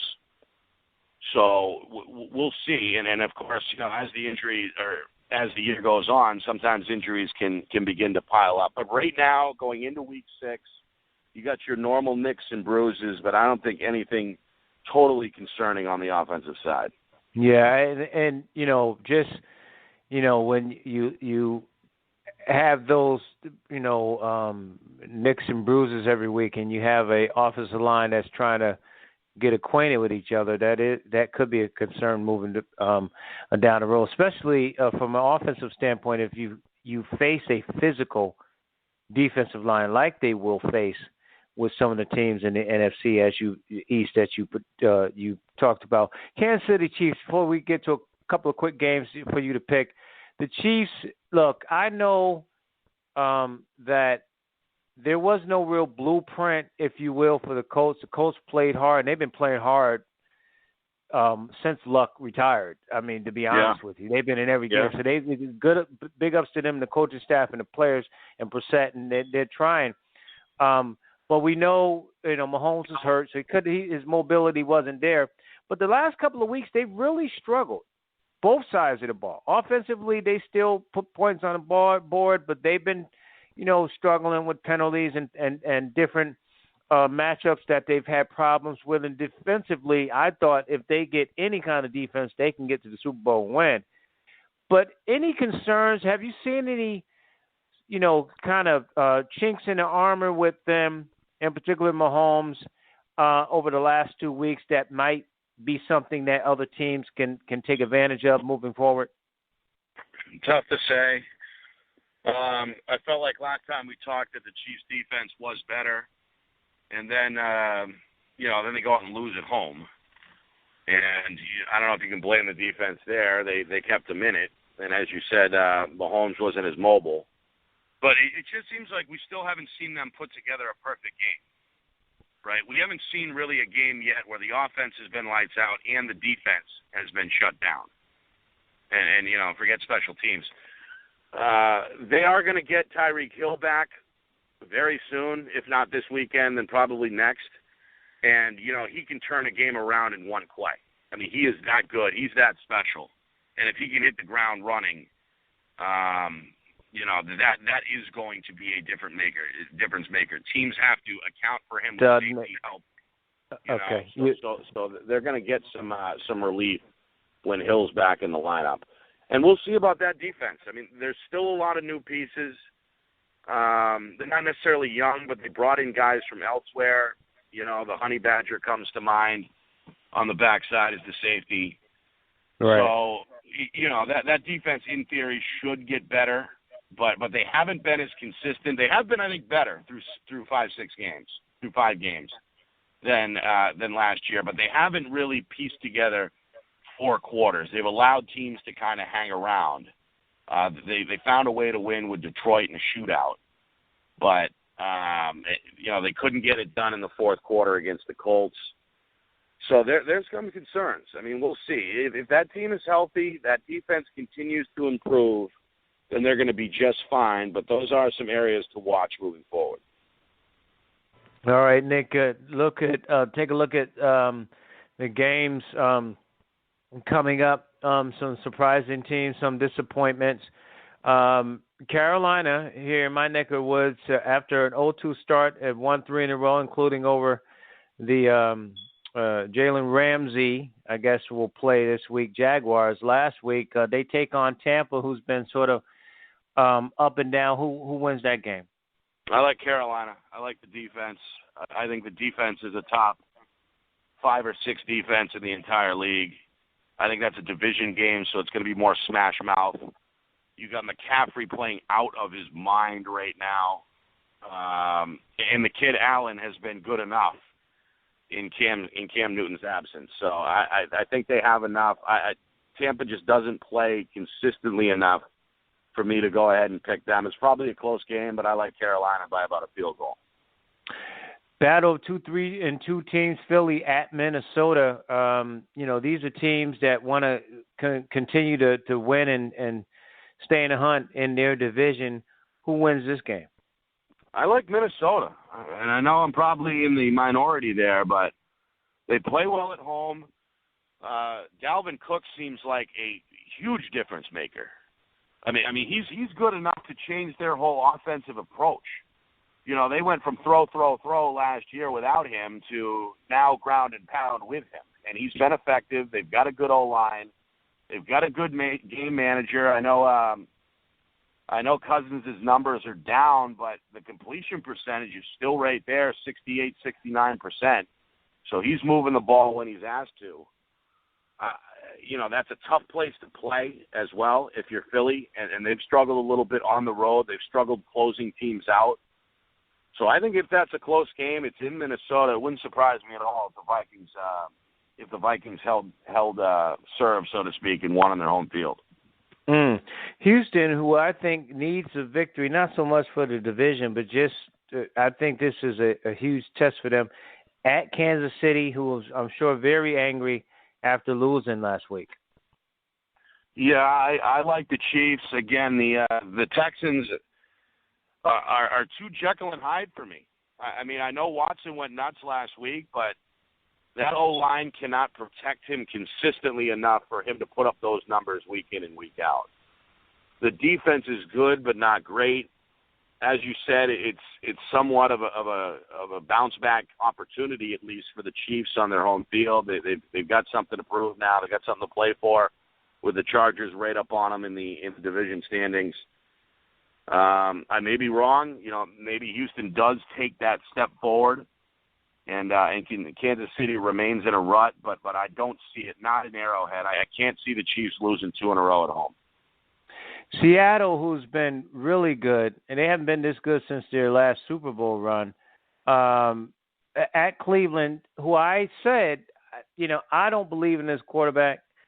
They have loads of talent on both sides of the ball, but he is the key to make things happen. That offensive line's got to protect him. He's got to make smarter decisions. They're at home. Who wins this game? Ooh. All things are certainly pointing to the Seahawks, but the way things have gone with the Browns, I wouldn't be surprised if they came out again and got it done in the dog pound. I wouldn't. And I know Mayfield has struggled. I think, in fairness, he hasn't been protected very well. It seems like he's always trying to avoid a hit or getting taken down. I mean, that O-line is the weak point on both sides of the ball, I think.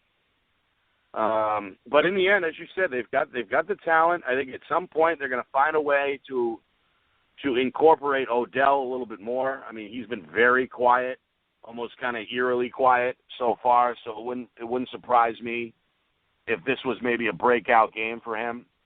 Now, Seattle is Seattle. They're gonna ground it. They're gonna let Wilson, make some throws here and there on the run. That defense maybe not what it was a few years ago, but it is a defense I think getting better. They've got Bradley McDougald, who's becoming a pretty good safety, a pretty good run stopper. So I think you're right. I think everything kind of points to Seattle here, especially with the egg Cleveland just laid on the West Coast. But they seem to respond. I mean, they beat Baltimore on the road following, a couple of weeks ago. They followed a humiliating Week 1 blowout loss with a solid Week 2 win.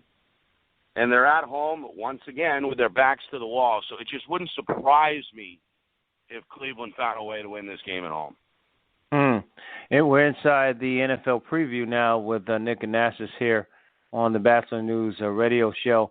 Nick, the 49ers have got to be the surprise of the league with the exception of themselves. Listen, you talk about defenses. That defense is top 5, hands down.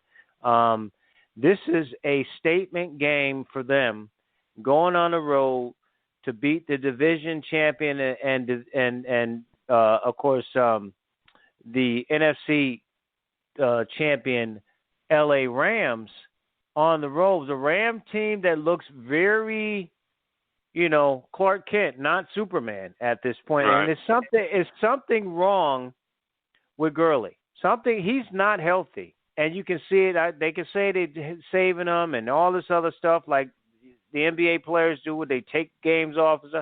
Nope, something's not right. But this is a big game for San Fran on the road. Who do you think gets this win? I think the Rams find a way to get it done. Just because this would be 3 in a row if they do lose. And I think this team is mature enough to look in the mirror and say, let's get good enough to say, let's go out and get it done. The secondary has been susceptible. I think it's gut check time probably on the outside for both Peters and Talib. The pass rush hasn't quite been there like it was last year with Aaron Donald in the middle of that defense. They miss Sue, I think so. Yep. That's a good point. And then as far as Gurley goes, I think this is the new normal. I do. I think at this point, after 2 major knee injuries, because remember, people forget he was injured at Georgia as well. Right. And plus 5 years in the league, where he's getting 250 to 300 carries a year up until last year when he started to break down a little. This is the new normal. I think the Rams knew that. They re-signed the big back behind him in Malcolm Brown. They went out and got a passing down back, traded up to get him, Henderson, in the 3rd round. So, the Rams saw this coming.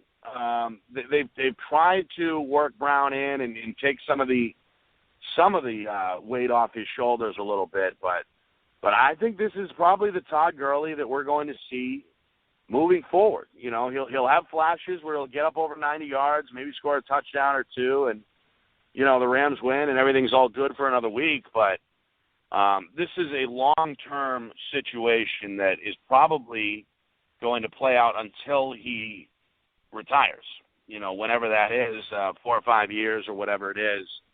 But his days of being a 3-down back, a bell cow back, and frankly an elite back, I think are over.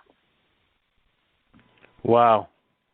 Final game, we talked about Detroit going toe-to-toe with the Chiefs and falling short. They are on the road to take on Green Bay. This is a game where, Detroit has looked a lot better than I think most people expected. The Packers certainly, it's all about Aaron Rodgers, and talk about protection. They still haven't figured that out or refuse to address it because he's still scrambling, trying to make plays and trying not to be on his back. But big Monday night game. This is a divisional game. This is one, if Detroit wins, they're right there with Green Bay. In fact, they would be, half a game ahead with the tie. Who wins this game?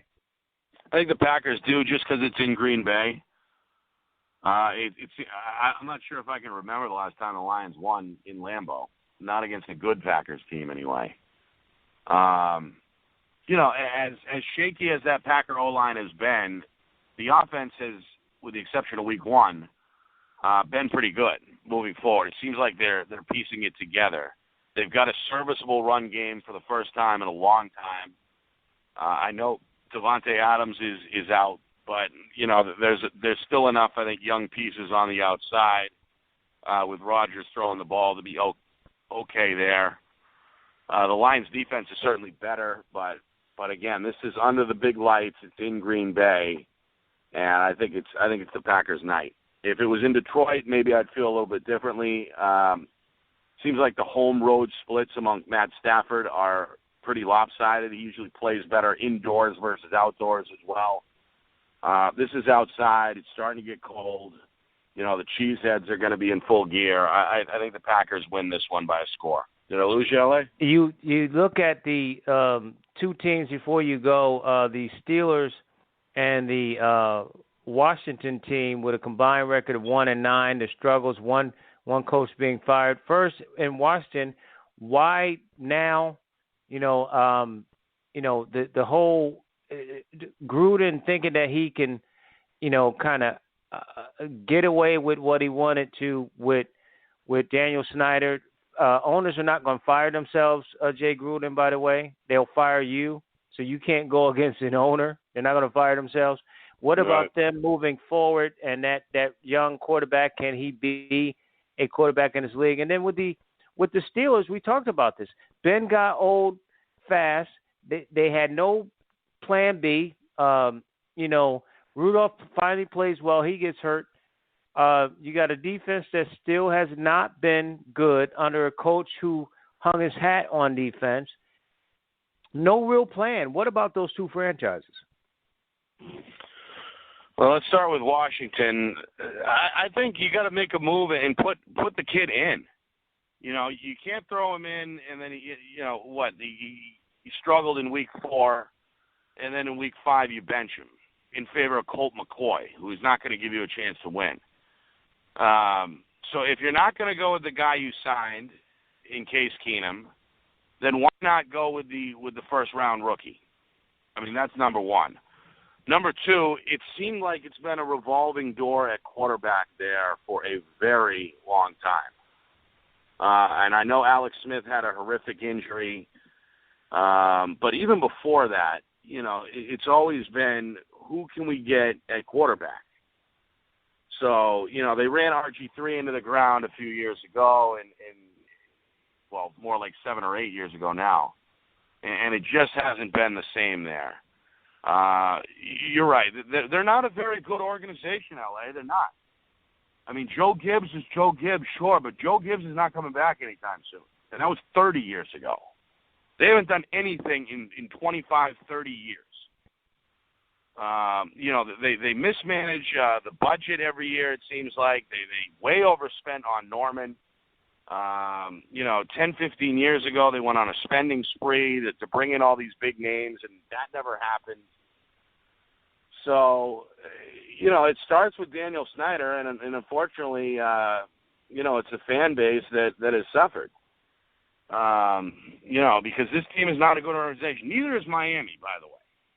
Miami is another team that has not done anything in a generation.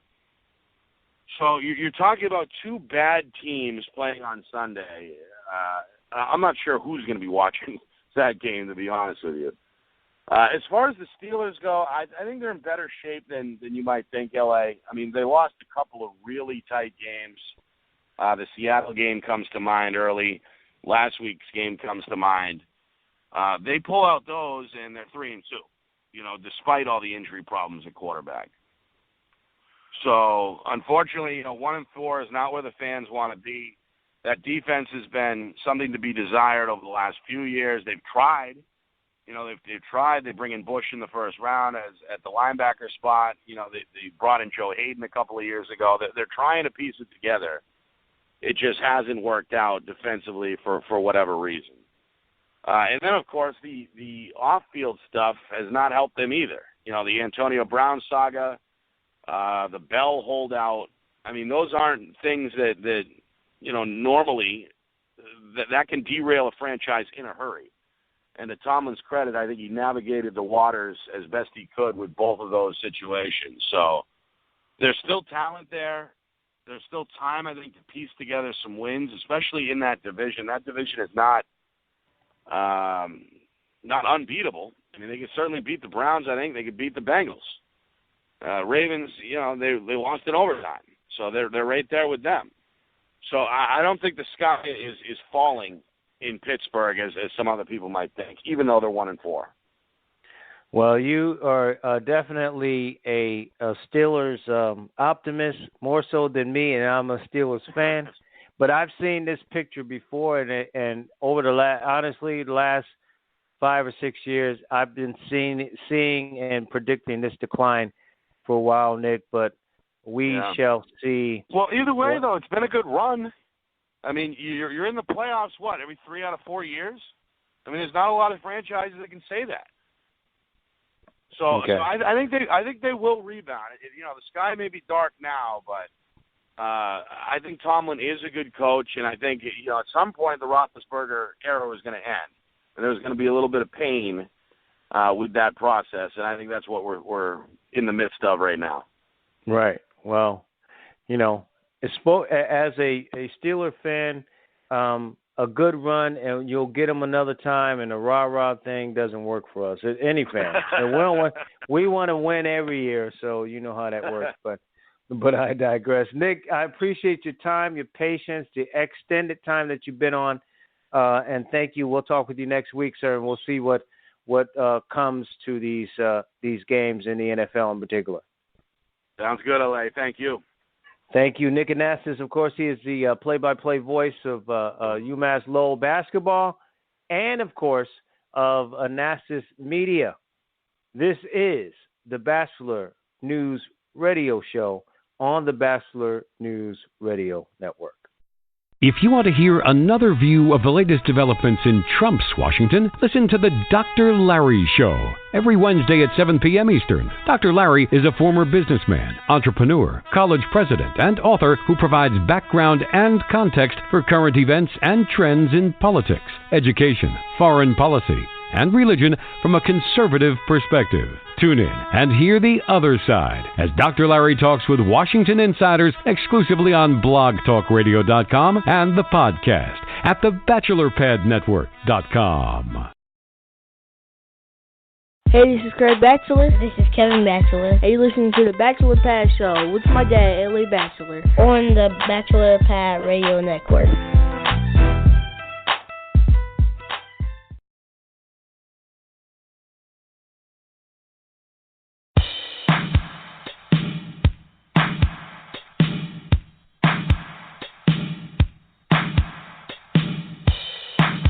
It's been a long time.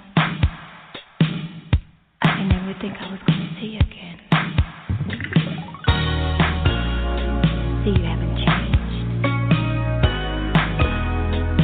It's good to see you anyway. Monday, Tuesday, Wednesday, Thursday, Friday, Saturday. Monday, Tuesday, Wednesday, Thursday, Friday, Saturday. Monday, Tuesday, Wednesday, Thursday, Friday, Saturday. Monday, Tuesday, Wednesday, Thursday, Friday, Saturday. When I think about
sometimes things just don't work out like we thought. Life goes on and people grow out of things that fit before. But Saturday remains the same, and I hope it'll never change. For always and forever, you will be mine. You will be mine. You will be mine. Be mine.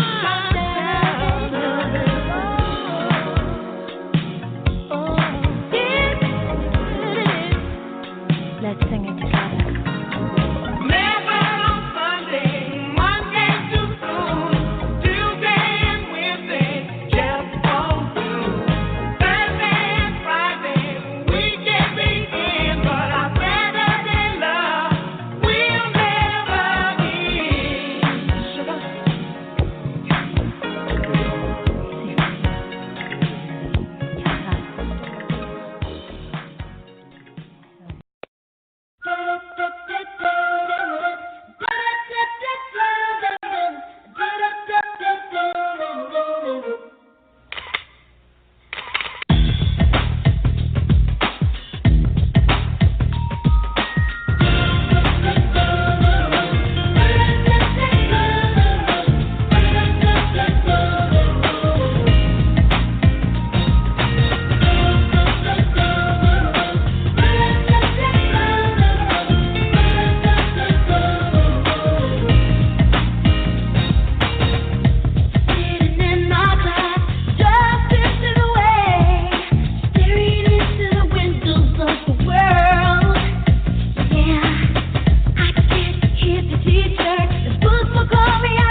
welcome back to the Bachelor News Radio Show. I'm L.A. Bachelor. We thank you for joining us as always. Want to go back to the phones and bring in our next guest. Of course, he is the owner and publisher of the Black College Football Poll on the Power News Radio Network. He is Ty Miller.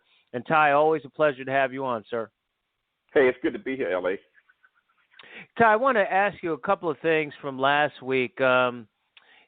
There's some major stuff going on at Howard now with Ron Prince, not only with the struggles that they have, and we know what Howard was doing prior to him, that coaching staff, but now these alleged allegations of abuse of harassment that have surfaced there at Howard. What are you hearing there? And it is winning enough to kind of get past a lot of the stuff he's going on, and can he win at this point at Howard? And I guess the third part of it is, if he doesn't, will he be a one-hit wonder there? Well, it's possible that he could be a one-hit wonder, although when he came in, the Howard people, the administration, the athletic department certainly gave him a stamp of approval for a few years. But, of course, I don't think anyone saw the things that are happening right now on the horizon. Can he win? It's possible he can get a couple of wins this season, but that MEAC schedule is tough. He has a number of tough games left, and the fact that he is a very young team and a team that is in the midst of a turnover, particularly a quarterback, it's going to be difficult to win. New system, new quarterback, new players. That might make for a difficult situation to win this year. On top of that, the allegations, and one of the things that the key word you say, hearing.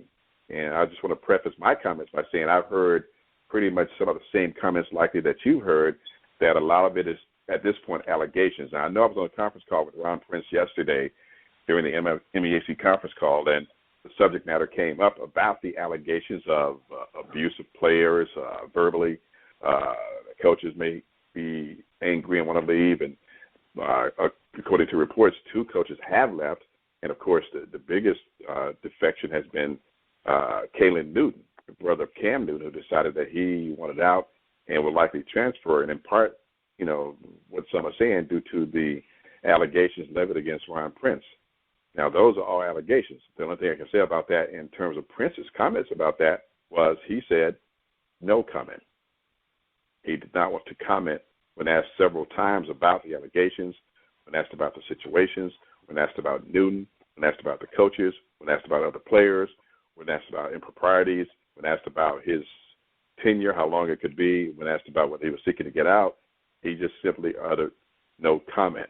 So right now it's all speculation, all allegations, and I'm sure, but there have been allegations of a letter being sent by parents to the administration to get Ron Prince out. So at this point, it's really, I don't want to term it, loosely as hearsay, but more so allegations and no comment from Ron Prince as to what his status may be. And he may have stepped into a hotbed. Ron Prince has a reputation going way back that some people say he has been a difficult guy at times to get along with. That's even as an assistant coach.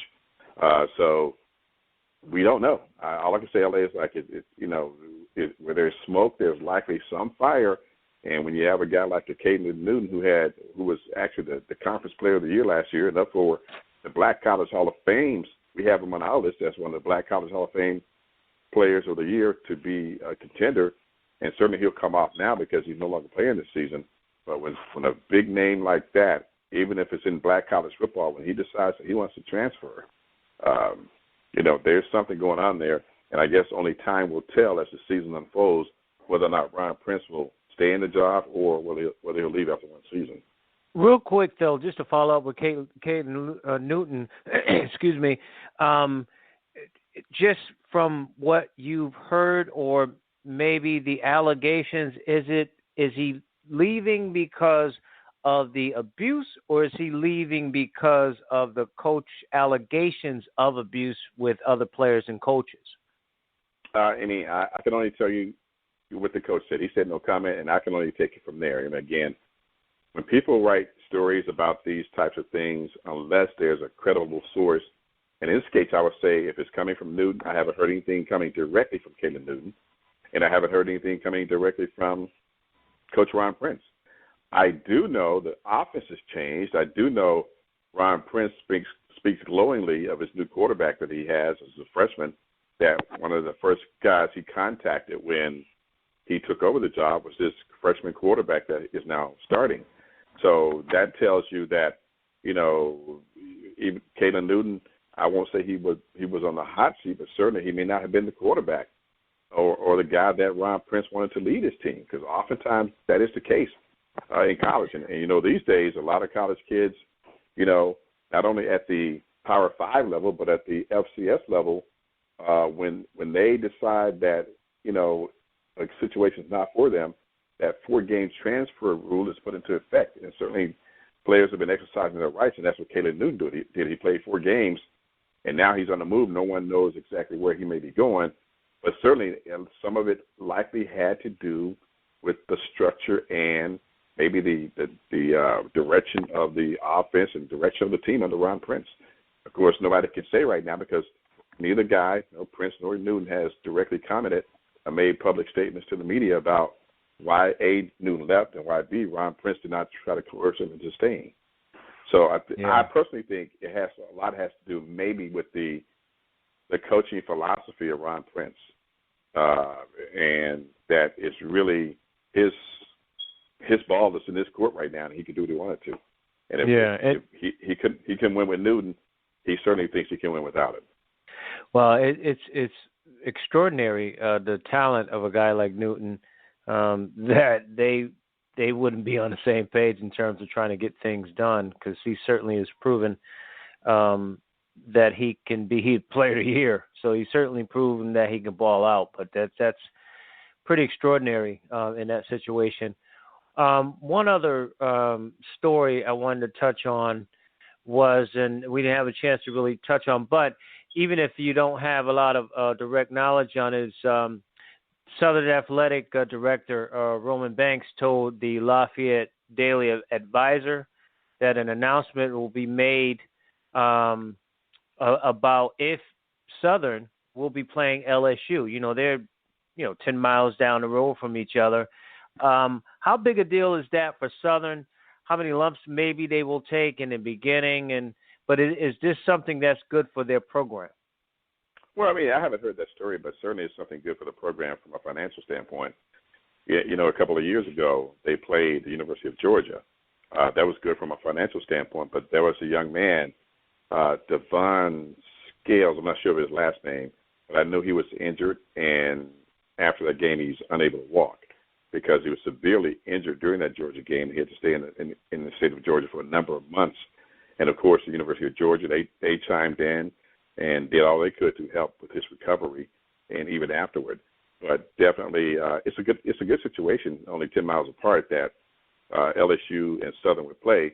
But, of course, you know what happens in those types of games. It's a war of attrition, and LSU has more resources, more depth, more players, more of everything, more training facilities, more training tables, more food facilities, and everything. So it kind of outweighs the kind of like the competitiveness on the field.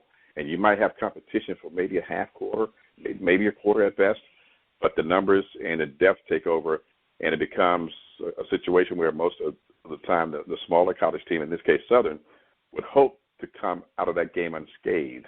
And that's what when these teams play, like Auburn played Alabama A&M last season, or Alabama State last season. And I remember one of the things Coach Don Hill-Edey talked about LA was the fact that it was great financially for his team, but he lost 6 players for the year due to injuries by playing up in that game. So what happens is, their third teams are better than or as good as the first teams when you talk about the disparity between the Power Fives and the teams at the Division I AA or FCS level. So there's a huge difference in terms of talent, in terms of just everything that goes into the making of a football team, everything from the numbers to the training to the weight room to the knowledge and everything that they get, the coaching.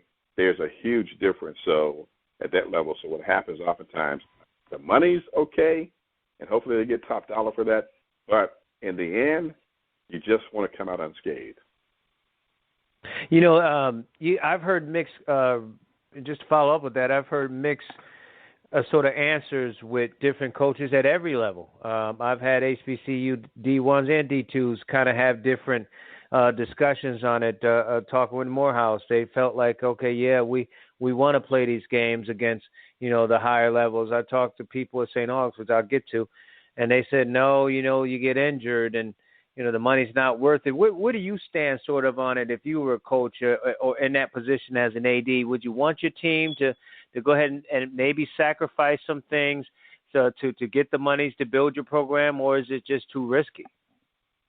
I really have a hard time giving you an answer on that one because, number one, I don't think like an AD. And I know AD thinks about the entire institution. They not only think about the football team, they're thinking about the entire institution athletically and academically, scholarship-wise, what the money could do, what it could do for their programs. I know from a coach's standpoint, I've talked to many coaches who will tell you they don't see the money. They don't know where the finances go. But when they're given a schedule to play, they just have to play the schedule they're given, so they really don't have any say-so to it. Now, some do say their preference is not to play those games. It's great for the look. It's great for the exposure. It's great for all of that. But when it comes down to getting kids injured or when things like that, they're not for it. So it's an apples and oranges type of thing. There's pros and cons. I think it's good for the institution financially overall, but for the players, not so much. I mean, because sure, the players get on a larger stage in terms of playing before hundreds of thousands of people because not all colleges get that opportunity. But in some cases, it's a little bit more trouble than it's worth at times. That even happens on the black college level. Now, you had a situation this year where Kentucky State came up to Pittsburgh and they played Robert Morris. And they're not a Power 5 team, but they are like one of those Division I teams, and they beat them. Just like in the Circle City Classic in Indianapolis a couple of weeks ago, Kentucky State turned around and they beat Jackson State. You look at it, Jackson State is 1A, and Kentucky State is Division II. In the SIAC, they beat them. But in their own conference, they've lost 2 games. They lost to,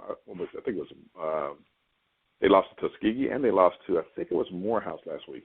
One of those schools they lost to last week. So they got up for that game, but then maybe they had nothing left when they got to their own conference. So it's just one of those things where it depends on the coach and what day you're talking to him and whether or not he's had players injured. We're talking with Ty Miller, of course, from the Power News Radio Network, giving our HBCU football preview coming up this weekend. Ty, I want to touch on St. Aug. They removed their coach, who ironically started off his career there as an interim coach, and now he's out, and they have put 2 coaches in position to kind of finish out the year. Surprised there, I know there were some expectations even from Coach Chavis, who they removed, and maybe even the program that they would do better, and they got off to a rough start. They got beat up pretty good early. But were you surprised, or did you hear anything that just kind of forced him out? No, I haven't heard anything that may have forced him out. I do know one thing that would have kept him in if the team were winning. He would likely be there. I mean, they're 2-3, which is not bad, but in the conference, and they still haven't played a conference game, so to speak. So in their division, rather, they played conference games, but they haven't played divisional games. But it's just one of those things where, maybe the administration wanted to see more.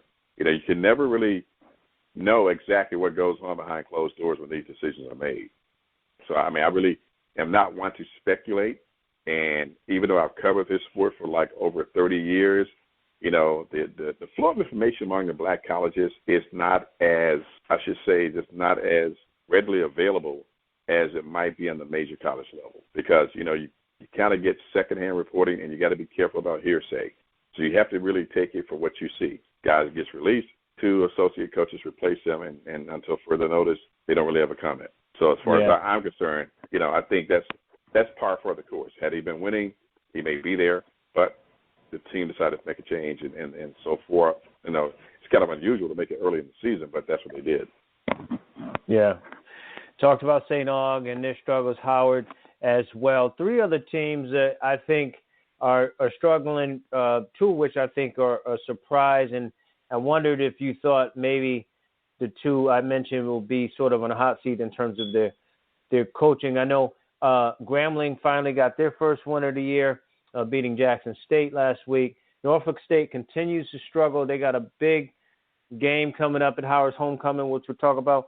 And then when you look at Tuskegee, I mean, a perennial, they beat teams. They go up and beat teams. They're 1-4. Talk about them.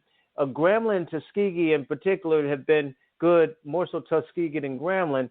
But surprised they're struggling. Any changes you could see in those three programs? Grambling State, well, let me start with Tuskegee. Willie Slater just got a down year. I mean, for the past couple of years, Tuskegee's lost a lot of players. And this is the first time in years where Willie Slater's had really a down year.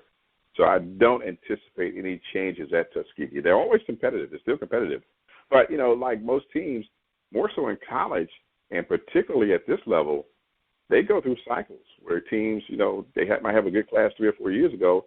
Then it kind of, you know, thins out. And he just is in a cycle where he has a bunch of young players, and it's just not Tuskegee's time.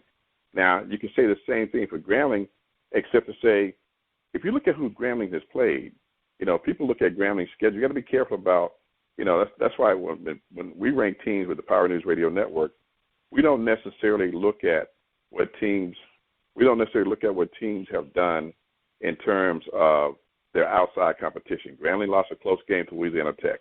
They lost to Louisiana Monroe, you know, and they came out the blocks, you know, with a losing record, losing those types of games. So people are, oh, man, Grambling's down. But they're playing up in competition. They lost a close game on the road at Alabama State, you know, after playing Louisiana Tech and the other school. And then they lose to Prairie View in the Dallas Classic, in the State Fair Classic, by 6 points. So you can't really say Grambling has had a down season yet until they get into the meat of the rest of the season. So because they still have some big games coming up. I mean, they beat Jackson State last week, which was a big win for them, their first win. But you can't look at their record without looking at who they played earlier this season and saying, okay, those playing up in competition was not a factor, because Louisiana Tech and Louisiana Monroe certainly are not black college teams. They have more resources. They have bigger budgets. And for even though they're not household names, so to speak, they were FCS Power 5 or just below that competition for Grambling State. So I don't blame Grambling State. Norfolk State, sort of like the same thing. Norfolk State's played up a couple of games. But no, Latrell Scott's had a hard time getting that team on track this year. And I don't anticipate a change in the coaching structure down there for him this year. But honestly, I would not be surprised. I don't anticipate it, because he's for the most part kept that team competitive. But you lose to Montana State. You play Florida A&M, which is one of the top teams in black college football. You play them close to the wire. And North Carolina A&T has been the number one team in black college football for the past couple of years. That loss was understandable. But, you know, I do personally expect them to beat Howard this week. I expect it to be competitive. But they have a tough schedule. They have maybe the toughest schedule in the black college ranks. They got Howard, then they got Bethune-Cookman. They got Morgan State, which is improving. They have won a game, but Morgan State is improving. So I just don't see them making a change with Latrell Scott at this point. But certainly if they go 0 for the rest of the season, a change might be in the offering. But right now, I wouldn't anticipate it. Because, again, you look at the fact, too, that they began their season with Old Dominion, you know, and that was a very close game, a 3-point loss. So yeah, when they stepped up in competition, they've been competitive. And sometimes what happens is when they come back down to conference play, they find out that the MEAC, those teams are just as tough as those outside competitive teams. Very much so. Talking with Ty Miller. Ty, let's get to your black college football poll top 10. And no surprise in your top 10, North Carolina A&T continues to have the swagger and do what they're doing and showing why they, you know, are the defending national champs. Yeah, I mean, North Carolina A&T is just that team. I mean, the only loss on their schedule is from Duke of the ACC. And when I know prior to that game, I was talking to Coach Sam Washington, and I said to him, I said, Coach Washington, I'm not sure if you're aware of that, but when teams play teams that have just lost to Alabama. They paid for it, and certainly his Aggies paid for it when they took on Duke. They were competitive for a quarter, but Duke blew them out.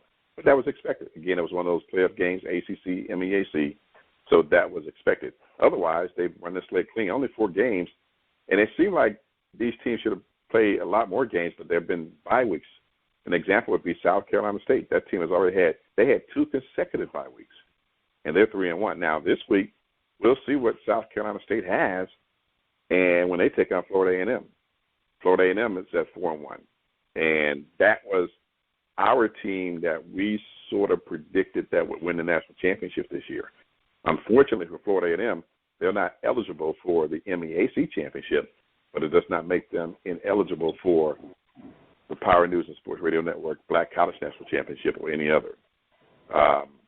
The team that's number 3, Alcorn State, of course, they were in the bowl game against North Carolina A&T last season. They've been steady. Southern's number 5, Bethune-Cookman, another team that you have to watch out for. They're number 6. Virginia Union, Division II team, is at number 7. They had a great year last season.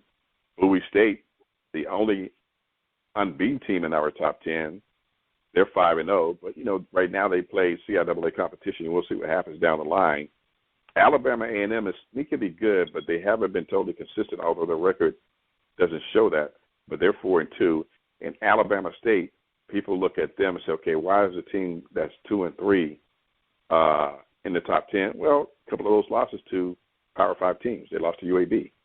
So you have to look at who they played and who they beat. So they're there. But there's some outside schools in it as well, LA. You look at teams like Prairie View, Miles College, Arkansas Pine Bluff, Virginia State, and Fayetteville State. They're also in the mix, but not in the top 10 at this point. You look at some big games. In my neck of the woods, Bethune is on the road to take on Central. Give me your thoughts on that one. You look at Fayetteville State, who had a very huge win at Shawan. They take on a Shaw team trying to make get some redemption after getting blanked at Virginia State. And a big one coming up, I think this, to me, Ty, is the biggest one, was those Rattlers who, like you said, are not eligible but are very good, take on Buddy Ball. Buddy Ball seems to be back now, Ty. That's a big game in Orangeburg this coming weekend. Yeah, it certainly is. And Coach Buddy Pugh, who became the all-time winningest coach, he at least tied the record last week at South Carolina State. It's a tricky situation for FAMU. FAMU has had to play behind in most of their games, but they have found a way to win. Buddy Pugh has one of his better teams quietly for the first time in years, and I just see this game as a toss-up. And I still give the nod to Florida A&M, particularly because of their quarterback, Ryan Stanley, and the speed that they have at some of the key positions. Certainly, it's going to be tough down there in South Carolina for FAMU to win, but I think they're tested already. And Willie Simmons, I asked him about his team. Do they have that chip on their shoulder playing this year like, we can't win the MEAC and we can't go to a bowl game, but we can still win the championship? He said certainly they're not thinking about that, but what else is the coach supposed to say? But certainly they have a lot to play for, and it's a show-me game. It's one of those Separation Saturday games coming up this week. You mentioned Shaw and Fayetteville State. Well, the records kind of dictate what's going to happen in that game. I don't give the Bears a chance against the Broncos. And I forgot the other game you mentioned. It was when you look at the game between Central and Bethune-Cookman. Bethune, I think this is sort of a trap game because Central's been very competitive all year. They've been battling all year. So they're at home. This is a Thursday night game. I mean, at the time of this broadcast, who do you think wins this game? I still say Bethune-Cookman, and I hate the Thursday night games because it takes away the atmosphere of and I don't hate them, but again, what you don't get on the Thursday night Black College games for the most part are the atmosphere and the crowd that you'll get at most games on Saturday, because unfortunately a lot of the teams don't travel well when they play during the week, because what happens is most of the time Black College people who travel to those games, they kind of like pinpoint the game for the weekend. So now you kind of have to travel midweek and get there on a Thursday. I if the home crowd doesn't show up, the atmosphere kind of suffers. But I think in this game, I have no doubt, Central's been competitive under Trey Oliver, but I do think the Wildcats, who are one of the better teams, quietly one of the better teams, I think they win this game. Final two, real quick. Can Morehouse go on the road and beat a Tuskegee team that you said is kind of down this year? And Shawan can score with anybody, but that has not resonated in a lot of wins this year. They travel to Bowie to try to beat Bowie undefeated at home. Homecoming, too. What are your predictions in both those games? Well, that's not going to happen. Shawan Bowie State kind of Bowie State. I mean, I hate to say it. I hate to spoil anybody's, aspirations about Shawan and what they could do in this game, but certainly no, Bowie State, all the talk was about Amir Hall last season, but Bowie State came right back with a good team, and by the time that game's over, they're going to celebrate homecoming at 6-0. And what was the other game again? You mentioned Morehouse on the road against Tuskegee. They're trying to right their ship. Oh, that Morehouse-Tuskegee Classic. Morehouse hasn't had the season that they had a year ago when they came out the blocks at 7-0. But fortunately for them, they're catching Tuskegee on a down year. And this game again is a toss-up. It's the 84th Morehouse-Tuskegee Classic down in Columbus, Georgia. And one of the things about this game has a lot of history. It's one of the classics that's not as well known, but it's one of the best classics that's put on each season. And if I were ESPN, instead of showing, maybe Bethune-Cookman and North Carolina Central on Thursday, I might have to say, hey, let's go down to, Columbus, Georgia, and show this game on a Saturday. And you'll see all the colors and pageantry in black college football that over 25,000, 30,000 people can show you in a game between two evenly matched teams. So my money's on Morehouse in this game, though. I've seen them. I saw them against Alabama A&M, and one thing I know, they will play to the final whistle. Not to say Tuskegee you want, but it's a down year for the Tigers, the Golden Tigers. Yeah, it should be an interesting game. Ty, before you go, let folks know how they can follow you, how they can get your information, sir. Well, you can follow us. You can. Our website is powernewsradio.com, and what we do, we produce news and sports reports daily for black radio stations across the country. We also do Black College Football Weekly, which is a weekly show that is on select stations across the country. If there's a station in your area that you'd like to carry that program, you just simply tell them to contact us at powernewsradio.com, powernewsradio.com, and you'll see our website and how to contact us. Ty, it's always a pleasure, man. Let's have some fun. Enjoy the games this weekend. We'll talk with you next week, sir. Hey, L.A., thanks a lot for having me on. I will talk to you soon. Absolutely. Ty Miller, of course, the Power News and Sports Radio Network, powernews.com. Take a break and come back on the Bachelor News Radio Show.